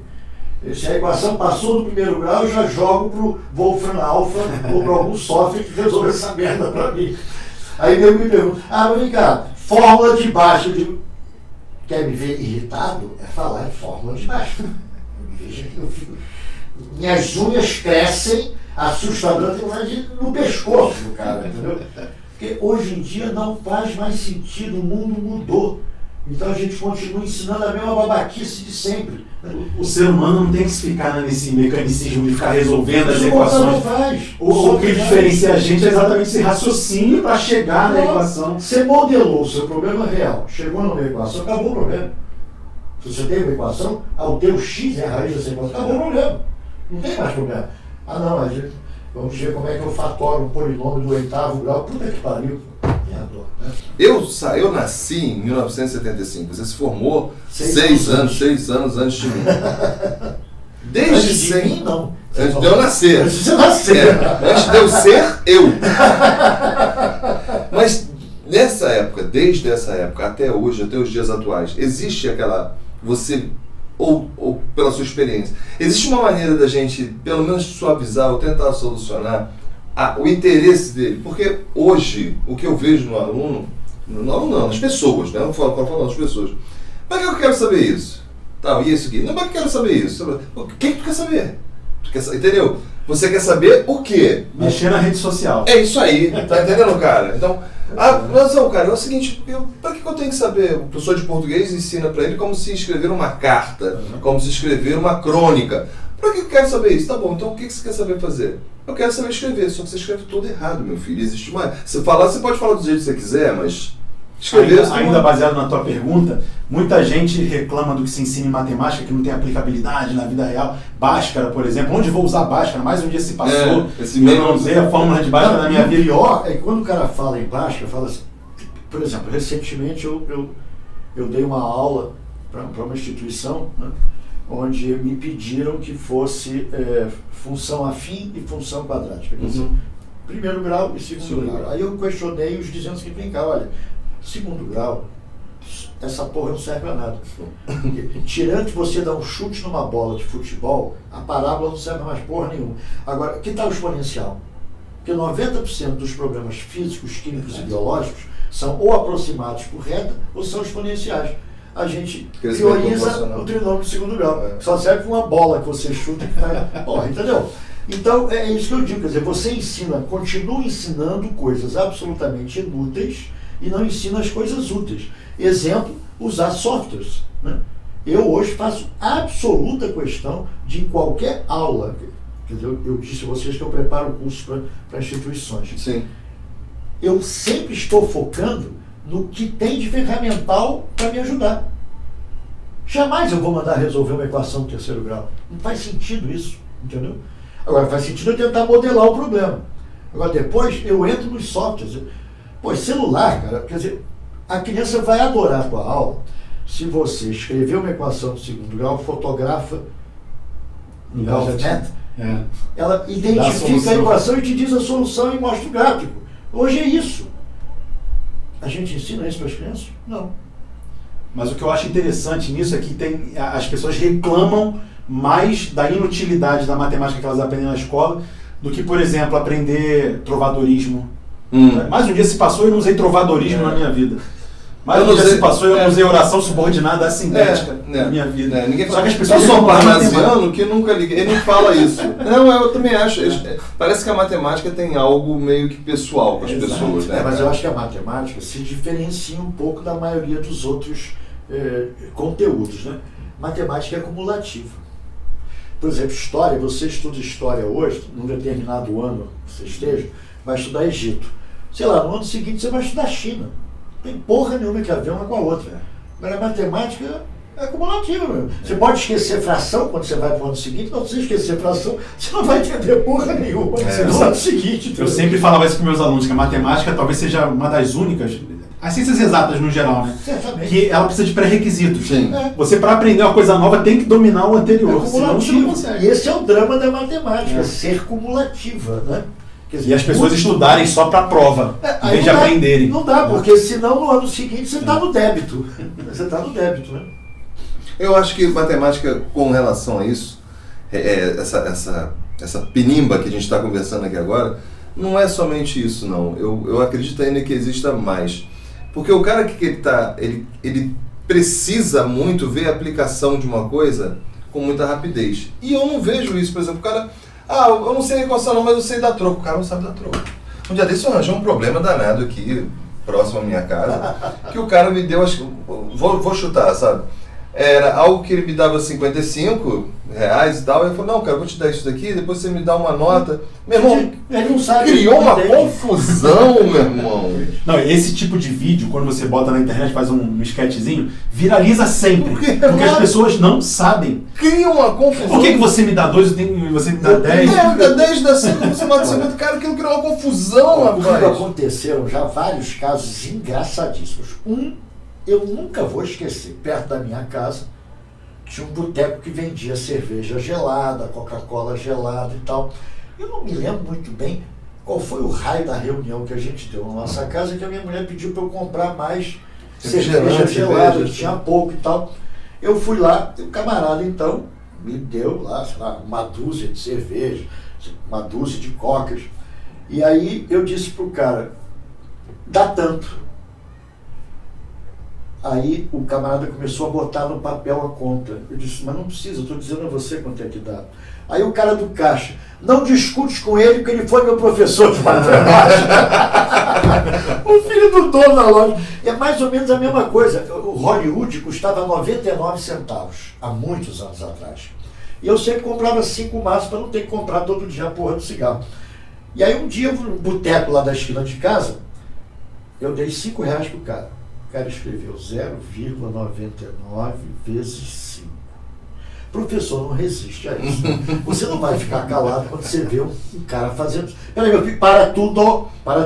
Se eu comprasse um Hollywood, te desse R$1, você me dava quanto de troco? 1 centavo. Multiplica essa merda por 5 agora. Multiplica essa merda. É o que você falou, nem pensei nisso. 1 centavo, mais 1 centavo, mais 1 centavo, mais 1 centavo. Eu pensei, não, cara, se fosse dava R$5, tira 5 centavos. Exatamente. Então é muito engraçado que. Mas a culpa, insisto, não é das crianças. A gente não ensina isso. Vários vídeos meus, eu brinco dizendo para uma pessoa multiplicar 12 vezes 14. Aliás, as respostas que a galera colocou irônica num dos meus vídeos sobre isso, eu chorei de rir. Tipo assim, professor, pera um pouquinho, eu ainda estou tentando. Tem que fazer essa merda de cabeça. Aí o cara não se toca, que ele aprendeu um monte de coisa inútil em matemática se não usar. O que é associatividade, distributiva. Gente, 12 vezes 14, não precisa armar a conta, porra, né? É 10 mais 2 balas para 14 crianças. Se fossem 10 balas, se for, soma essa merda. Mas é isso. Isso também é interessante. Não ensina isso. Isso também é interessante, porque eu faço muito vídeo assim, né? Eu falo assim no meu vídeo. Você não precisa saber a tabuada. Claro. Se você souber a tabuada do 1, porra, que todo mundo sabe. A do 2, que é o dobro, todo mundo sabe. A do 5 e a do 10 são as mais fáceis. Você sabe todas. Claro. Só que aí quando eu falo isso no meu vídeo e explico a distributividade e tal, a pessoa fala assim, pô, tá inventando. Você tá inventando, tá mais difícil. É mais fácil decorar essa porra e reproduzir do que ficar pensando. Então as pessoas reclamam quando eu ensino desse jeito que você tá falando aí. Mas eu não sou contra decorar. Não, mas eu acho que... Eu sou contra decorar tudo. Não é, cara, porque tudo é decorar. Não, então, o problema é exatamente esse. Para fazer 12 vezes 14, não precisa você montar a conta. Quando você sabe raciocinar, entende as propriedades e tal. Então, não precisa decorar isso. Mas quando a criança é pequena, tem que decorar a tabuada mesmo. O que acontece de diferente é que à medida que ela vai crescendo e amadurecendo, ela já faz correlações que a desobriga de saber toda a tabuada de cor. Né? Porque, evidentemente, se ela sabe 6 vezes 5, o 7 vezes 5 é só botar um 5 a mais. Então, esse jogo, essa malandragem, vai acontecendo à medida que a criança amadurece matematicamente. Né? Quer ver um vídeo viralizar na internet? Pergunta quanto é 7 vezes 8. Que ninguém sabe quanto que é. Cara. Aí tu vai e explica a distributividade, né? Fala assim, o 8 pode ser 10 menos 2. Facilita a conta, você está inventando. Eu tenho uma aula que eu costumo brincar dizendo o seguinte, só multiplica por 5 quem é idiota, porque multiplica por 10 e divide por 2. Né? Mesma coisa dividir por 4. Como dividir por 4? Eu divido por 2 duas vezes. Né? Então, essas coisas óbvias, o professor não incentiva na criança. Então, ela emburrece matematicamente por causa disso. Né? Porque não é uma coisa que seja usual o professor ensinar esse truque. Outra coisa que eu gosto muito é sequência de números. Do tipo assim, por exemplo, 101, 201, 301 até 901. Quantos números eu escrevi? Aí você pega uma PA, por exemplo, uma progressão aritmética. Subtrai a razão e divide. Por exemplo, vamos ver um exemplo concreto. 3, 7, 3 e 4, 7, 4, 11, etc. Você escreve até um determinado final e pergunta quantos números escreveu. Pô, se você subtrair o primeiro cara de todo mundo, vai dar para dividir por algum múltiplo. E aí você vai poder, somando um depois, encaixar o A1 até o AN. Quer dizer, senão você não precisa decorar, não precisa decorar nada. Você precisa ter uma percepção de como é que arruma aquela sequência de números na sua cabeça. Mas nenhum professor ensina isso, ensina fórmula, né? E fórmula para cá, e fórmula para lá, a criança se desinteressa, porque não há quem aguente fórmula, né? Mas você não acha que a fórmula, ela é interessante você utilizar no seguinte aspecto? Por exemplo, o Paulo César, do IMPA, que foi meu orientador, ele foi meu orientador. Ele, professor Eduardo Wagner, e ele, professor Eduardo Wagner. E aí, ele falou assim, é interessante que você saiba a fórmula, corroborando com o que você estava falando. Você pega uma ferramenta como o Excel, Sim. Você botar o aluno para encaixar aquela fórmula no Excel, pô, aquilo é brilhante para ele. Mas aí é que tá, apresenta uma ferramenta como Excel, que é o que eu faço. Ah, entendi. Entendeu? Entendi. Agora você fica gratuitamente, eu vou mais longe. O Excel, se você escreve igual, 2 igual a 2, ele vai aparecer verdadeiro, porque ele trata expressões lógicas. Lógico proposicional, verdadeiro, falso, verdadeiro, falso. Então, quando você quer falar sobre isso para a criança, você quer, por exemplo, explicar o E e o OU, como é que funciona, porra, vai pro Excel, cacete, entendeu? Porque tem o E, tem os o conectivos OU. lógicos, tá falando. Então eu vou pro Excel, porque aí não fica essa coisa chata do decoreba. O cara vê uma aplicação. Tem aplicação, ele está aprendendo uma coisa nova ali. Mas álgebra eu costumo ensinar assim. No 7º ano, a primeira coisa que eu faço é abrir uma planilha. Porque você bota lá o número na célula 1. Agora você vai escrever uma fórmula para o Excel entender que você quer multiplicar por 2 o que está aqui. 2 vezes A1. Você escreve no P1. Aí o aluno acha do cacete aparecer o valor do dobro. Agora, muda o A1. Ele continuou fazendo a conta, porque ele está pegando o conteúdo. Ele é o X. Ele está genérico ali. Ele é o X. Ele é o Você está X. criando uma linguagem em cima da planilha. A planilha é do cacete para você ensinar uma porrada de coisa para criança. E para motivar. Né? Mas pela experiência que tu tem em relação a ensino, não somente matemática, a gente está falando mais de ensino aqui do que matemática, propriamente dito, e eu estou gostando pra cacete. Você acha que deve ser feito o quê no ensino superior? Porque hoje eu vejo o ensino superior do seguinte, cara. Ensino superior ou médio que você está falando? Não, superior para preparação de professores para dar aula para as pessoas do ensino isso é um tema maravilhoso, porque... Entenda, o cara que vai para o ensino, muitas pessoas do meu mundo, da minha bolha... licenciatura? Licenciatura. Não somente matemática, tá? Sim, sim. Muitas pessoas que vão para a licenciatura, muitas, não digo todas, vão para a licenciatura como, falam assim, cara, acho que eu vou fazer isso aí porque eu estou perdido na vida. O cara não tem como meta de vida ser professor. Eu acho que eu e ele fomos poucos que falam assim, não, cara, eu quero ser professor mesmo. Quer fazer o quê? Não quero. Aí, um momento ou outro, ele quis fazer turismo, eu quis fazer outra coisa, mas era meta.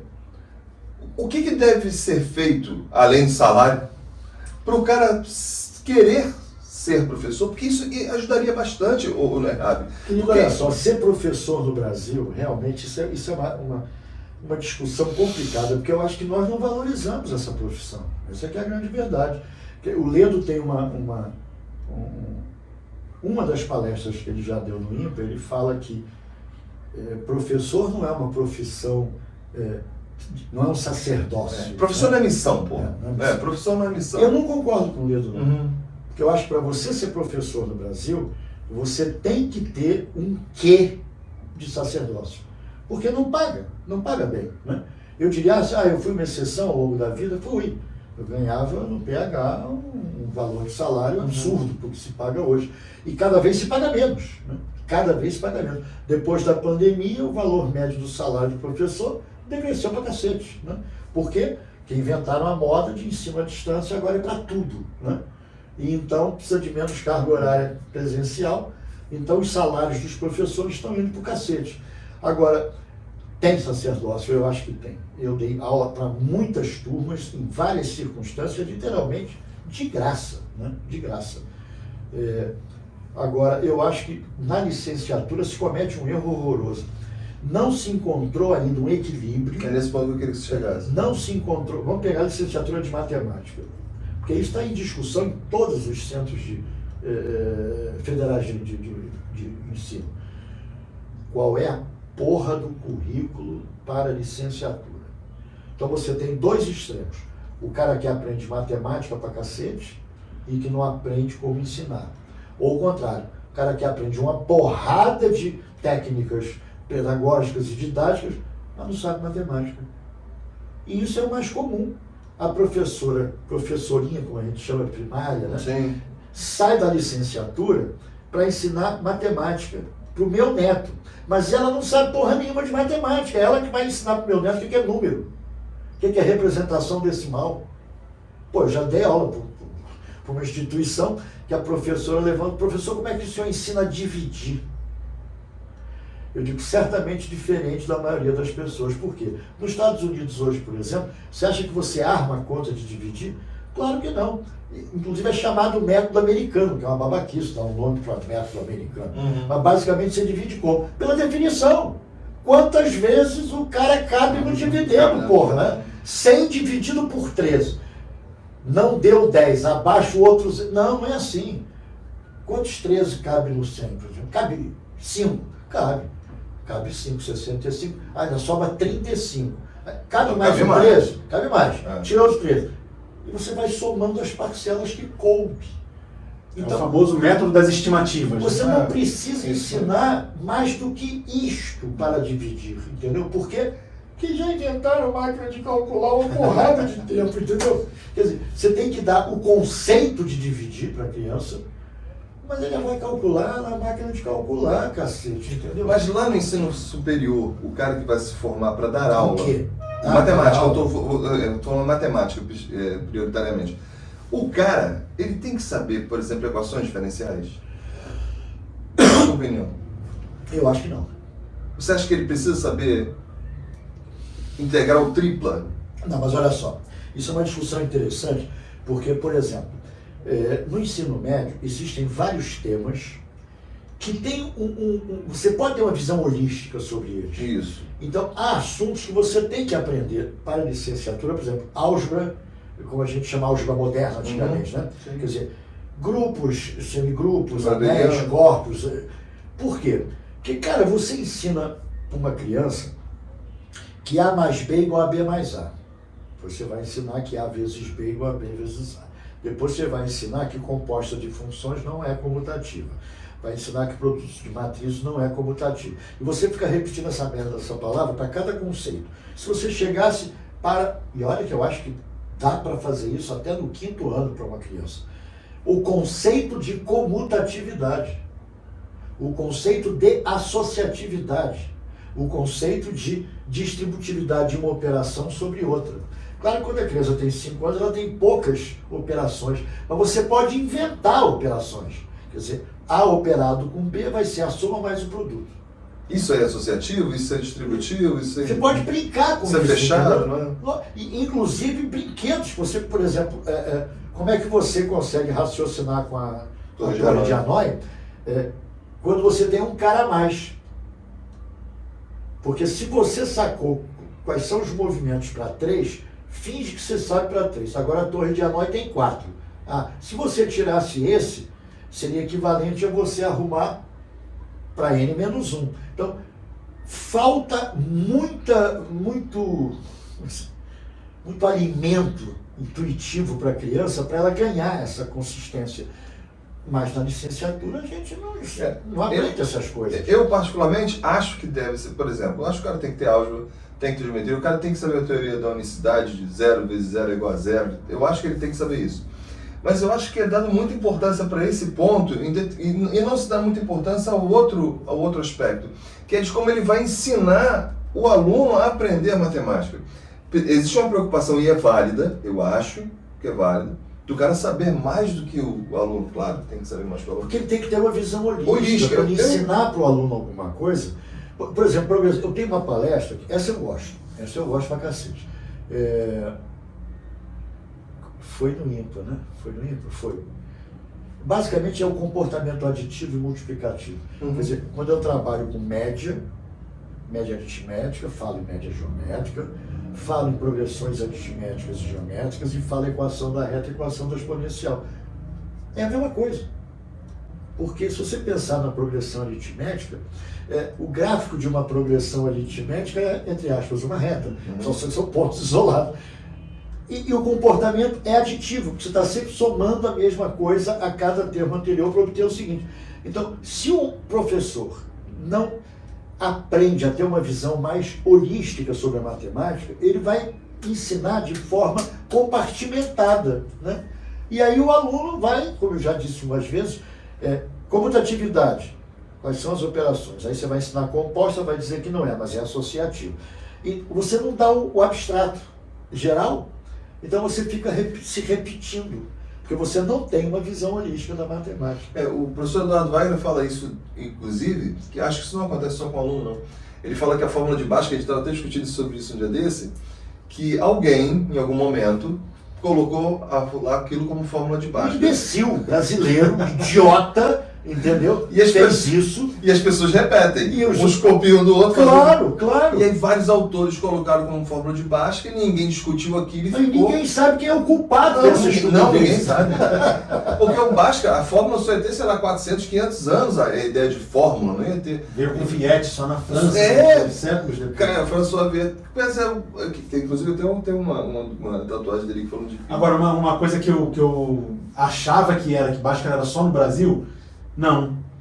Na Espanha, em países de língua espanhola, eles também chamam de fórmula de Bhaskara. Por quê? Também não sei. É um absurdo, porque não é de Bhaskara. Tá mais pra fórmula de Viette do que de Bhaskara. Do que de Viette que Bhaskara. Agora, bacana é que nego não explica, por exemplo, como é que você pode ver um trinômio do segundo grau geometricamente, né? Sim. Chegar até a fórmula pela geometria. Porque a fórmula vem da geometria. Sim. Na minha aula, que eu tenho no meu canal lá, que eu falo de fórmula de Bhaskara, eu faço essa dedução com a geometria. É lindo, é muito bonito. Uma outra parte que eu acho que eu fiquei de puxar isso com você é o seguinte. Você estava falando sobre a elitização do ensino. E o que você acha sobre a elitização do ensino da matemática pra gente? Sobre a matemática ou a ciência ser colocada sempre de forma europeia, por exemplo. A gente estava falando do Ambrosio aqui, que só chama ele de idiota. Idiota. Freire e o Ambrósio são uma unanimidade dos boçais. Acho que não deve ter lido uma linha do que ele falou sobre etnomatemática. O que você acha sobre isso? Por exemplo, eu tenho um projeto com o Thiago Salinas, que é um projeto sobre livro para crianças, pequenos heróis da matemática. E uma delas é uma africana, que é Isha, ela se refere a Ixango, aquele do osso que foi encontrado. E eu pedi para que no vestido dela se colocasse aquela geometria africana, onde você faz as bolinhas e tal e tal. E eu me lembro que o ilustrador falou assim, cara, eu nunca vi isso na vida. Então, olha só, mas ele certamente já ouviu falar de Pitágoras, não estou falando que Pitágoras seja importante, é muito importante. Mas a outra parte ele nunca ouviu falar na vida. Só um detalhe, o Pitágoras também não é de Pitágoras. Sim, a escola Sabilense foi um homem realmente, Pitágoras. Mas o que você acha sobre isso? Qual é a gente universalizou o ensino, né? E toda a universalização é boçal, né? Porque você tem cultura no próprio Brasil, que aliás os caras andaram pesquisando, eu não vou me lembrar agora do nome, porque para nome a minha memória é uma porcaria, mas é uma tribo que foi estudada até pelo Derrenne, que é um neurocientista, onde não existe o conceito de 3, 4, 5. Tem o de um, tem o de dois e o de muitos. Olha que interessante. E como é que você vai viver num lugar desse? As pessoas se perguntam. Muito mais fácil. 1, 2 e muitos. Quanto custa o Marlboro? Uma porrada. Porque realmente perde o sentido você começar a entrar nesse mundo ideal, ocidental, né? 1, 2, 3, 4, 5, 6, 7, 8, 9. O tempo para essa tribo, né? A direção que você vai, a direção do sol, né? Então é muito interessante você ver como é que essa tribo vive. Agora, voltando à vaca fria da cultura, né? Como é que, já que está tão na moda, como é que os índios vivem? Né? O que eles precisam de sabedoria daquelas que nós chamamos de saber ocidental para viver? A gente vai ficar decepcionado, né? Porra nenhuma, né? A gente estava falando sobre até a refração, né? O índio mata o peixe com a lança e não sabe o que é N1 sobre N2 é igual a seno de não sabe. Mas ele mata o peixe com uma facilidade. E ele sobe na árvore também. Ele sobe na árvore. Agora, talvez eles precisem de um pouco de geometria para poder fazer as ferramentas, o ferramental dele, e de repente, tendo a geometria mais desenvolvida, eles conseguissem desenvolver ferramentas melhores. A civilização iria mudar completamente. É claro que a gente está exagerando, né? Mas é de propósito, o objetivo é esse mesmo. Quer dizer, é botar uma pulga na orelha da galera que está assistindo o vídeo. Pois é, porque o negócio é o seguinte, você aprende um monte de asneira que não serve pra porra nenhuma, e você muitas vezes deixa de aprender um monte de coisas que são importantíssimas, né? Quer dizer, quando eu digo que é importante a criança ir para a escola e não o ensino caseiro, por conta da socialização, quer dizer, onde é que uma criança vai aprender, onde é que está o limite do outro e o limite dela, né? Onde é que a criança vai aprender que tem que esperar a vez dela? Na escola, né? Se socializando, né? Em casa ela não vai aprender isso, se ela é filha única, não vai aprender isso, né? Então ela tem que aprender o direito do outro, o limite do outro. Ela vai dar um tapa no outro, o outro vai dar um tapa nela, ela vai, opa!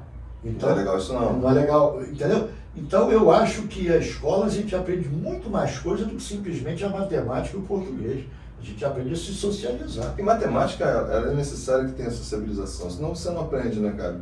O contato com o outro, se você fala de divisão, por exemplo, você não consegue aprender divisão se você não tem. Não tem um outro, mas vai dividir com quem? Não é somente só tem discussão, né, cara? Você colocar discussão com o outro, se você não fizer uma discussão de, como você mesmo estava falando, quantas vezes o 13 cabe até chegar no 100, e a opinião do outro vai contribuir com a sua, e isso vai somando. Essa ideia que eu também não acredito em nada no ensino caseiro por conta disso. Não consigo, eu não consigo entender ensino, não consigo entender aprendizado sozinho. Não consigo entender. Não tem como. Aliás, né, dizem os psicanalistas, quer dizer, você se identifica através do olhar do outro. Né? Senão você não sabe quem você é. Você precisa se referir ao olhar que o outro tem de você. Senão você vai virar um bicho, vai ser criado numa jaula. Você tem que ter o olhar do outro sobre você para você ter a sua própria identidade. Né? A forma como a matemática é tratada até o 5º ano, até o 3º talvez, e posteriormente, quer dizer, a gente não trabalha o lúdico o suficiente, entendeu? Eu acho que é interessantíssimo. Você leva uma criança, como eu falei para vocês, medir. Aliás, eu fiz um desafio uma vez para uma turma, para medir a altura da rede de basquete na quadra. Tinha tudo lá. Basquete ou vôlei? De basquete. A altura da sim. Onde a rede ficava, sim. Onde ficava a redinha lá. Se virem, olha o que uma menina fez. Amarrou uma pedra, tinha barbante. Amarrou uma pedrinha no barbante, jogou a pedrinha por cima para que ela passasse por dentro da cesta. Aí foi dando barbante até a pedrinha encostar no chão. Né? Aí ela encostou o barbante, quer dizer, fez de novo. Né? Quer dizer, o barbante pela corda, né? E aí ficou com o dobro. Acabou. Então aí é um baita método científico, né, cara? Então, quer dizer, você bota as crianças para pensar, entendeu? Por exemplo, no centro da quadra da escola que eu dei aula, eu mandei eles construírem polígonos, quer dizer, descobrir os 60 graus, o 45, o 30. Como? Trabalhando, porque tem aquele círculo central da quadra. Calcular pi. Pi numa aula eu fiz uma brincadeira que foi muito engraçada, isso tem alguns anos. Quem é o cabeção aí da turma? Aí todo mundo entrega, o cara que é o bom em matemática, eu quero medir o seu crânio. Aí eu medi com fita métrica a cabeça do cara, disse, agora eu quero que vocês me digam quanto é que vale a largura de orelha a orelha do cara. A intenção era brincar com o pi. Passou o cara da limpeza lá da escola, o senhor pode me trazer um balde? Aí eu medi o balde, né? quantos centímetros, e aí? Qual é a relação entre eu chamo de largura, né? Eu não chamo de diâmetro no primeiro momento. Largura do balde, todo mundo entende o que é largura do balde. Sim, sim. Ficar inventando a palavra diâmetro. Largura do balde e a circunferência. A distância entre a orelha do cabeção aqui e a circunferência. Para você brincar com o pi de uma maneira intuitiva, quer dizer, faz a conta, né? Faz a conta. E é difícil entrar na cabeça das pessoas, do aluno, seja, na minha foi, eu falo por mim. O número irracional foi muito difícil de entrar na minha cabeça. Mas isso é maluquice. Cara, o número irracional, raiz de 2 é 1,4, 1,4 e vai infinito e nem repete. Eu lembro quando eu estudava isso, que para mim fazia sentido. Esses números aí, tipo, onde eu vou usar a raiz de 2? Né? Onde eu vou usar a raiz de 3, É né? completamente misterioso. Cara, isso. é muito comum. Agora, o pior é que quando a gente ensina esses números, a gente não escreve que é igual aproximadamente a 1,73, 1,41. Então... Não, fica lá, e aí fica mais misterioso ainda para a criança. Raiz de 3, porreta esse cara. E ela não pega o raiz de 3. Ela não pega o raiz de 3 porque não diz que é 1,72. Eu mando para a calculadora imediatamente. O legal também é você encontrar na reta numérica, né, onde fica ali aproximadamente. Isso eu faço muito. Isso eu faço muito. Tem um meme que fala sobre isso, que o cara fala assim, para uma pessoa normal, quanto vale pi? 3. Para o engenheiro, 3,1415. E para o matemático, pi é pi, porra. Pi é pi.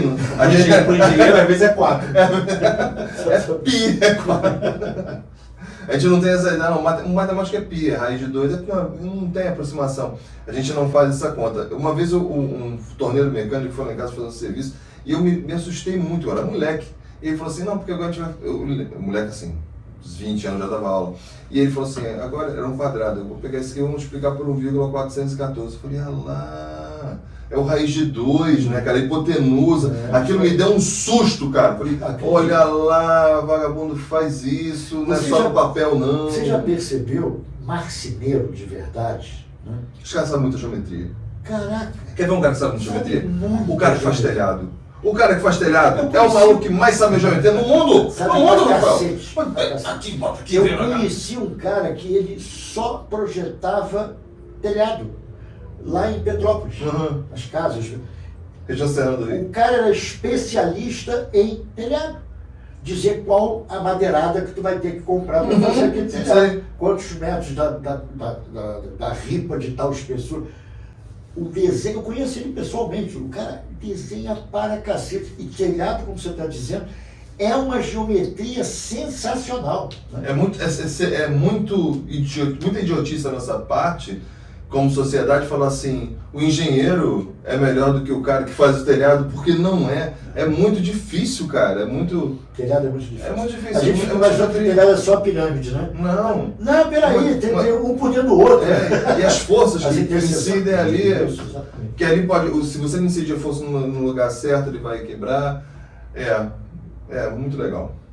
Acho que a gente fica por aqui, né? Senão a gente vai ficar aqui até amanhã. Não foi entrevista, isso é nosso bate-papo. E vocês são muito tagarelas. Eu então fiquei aqui, eu mais aprendo do que falo.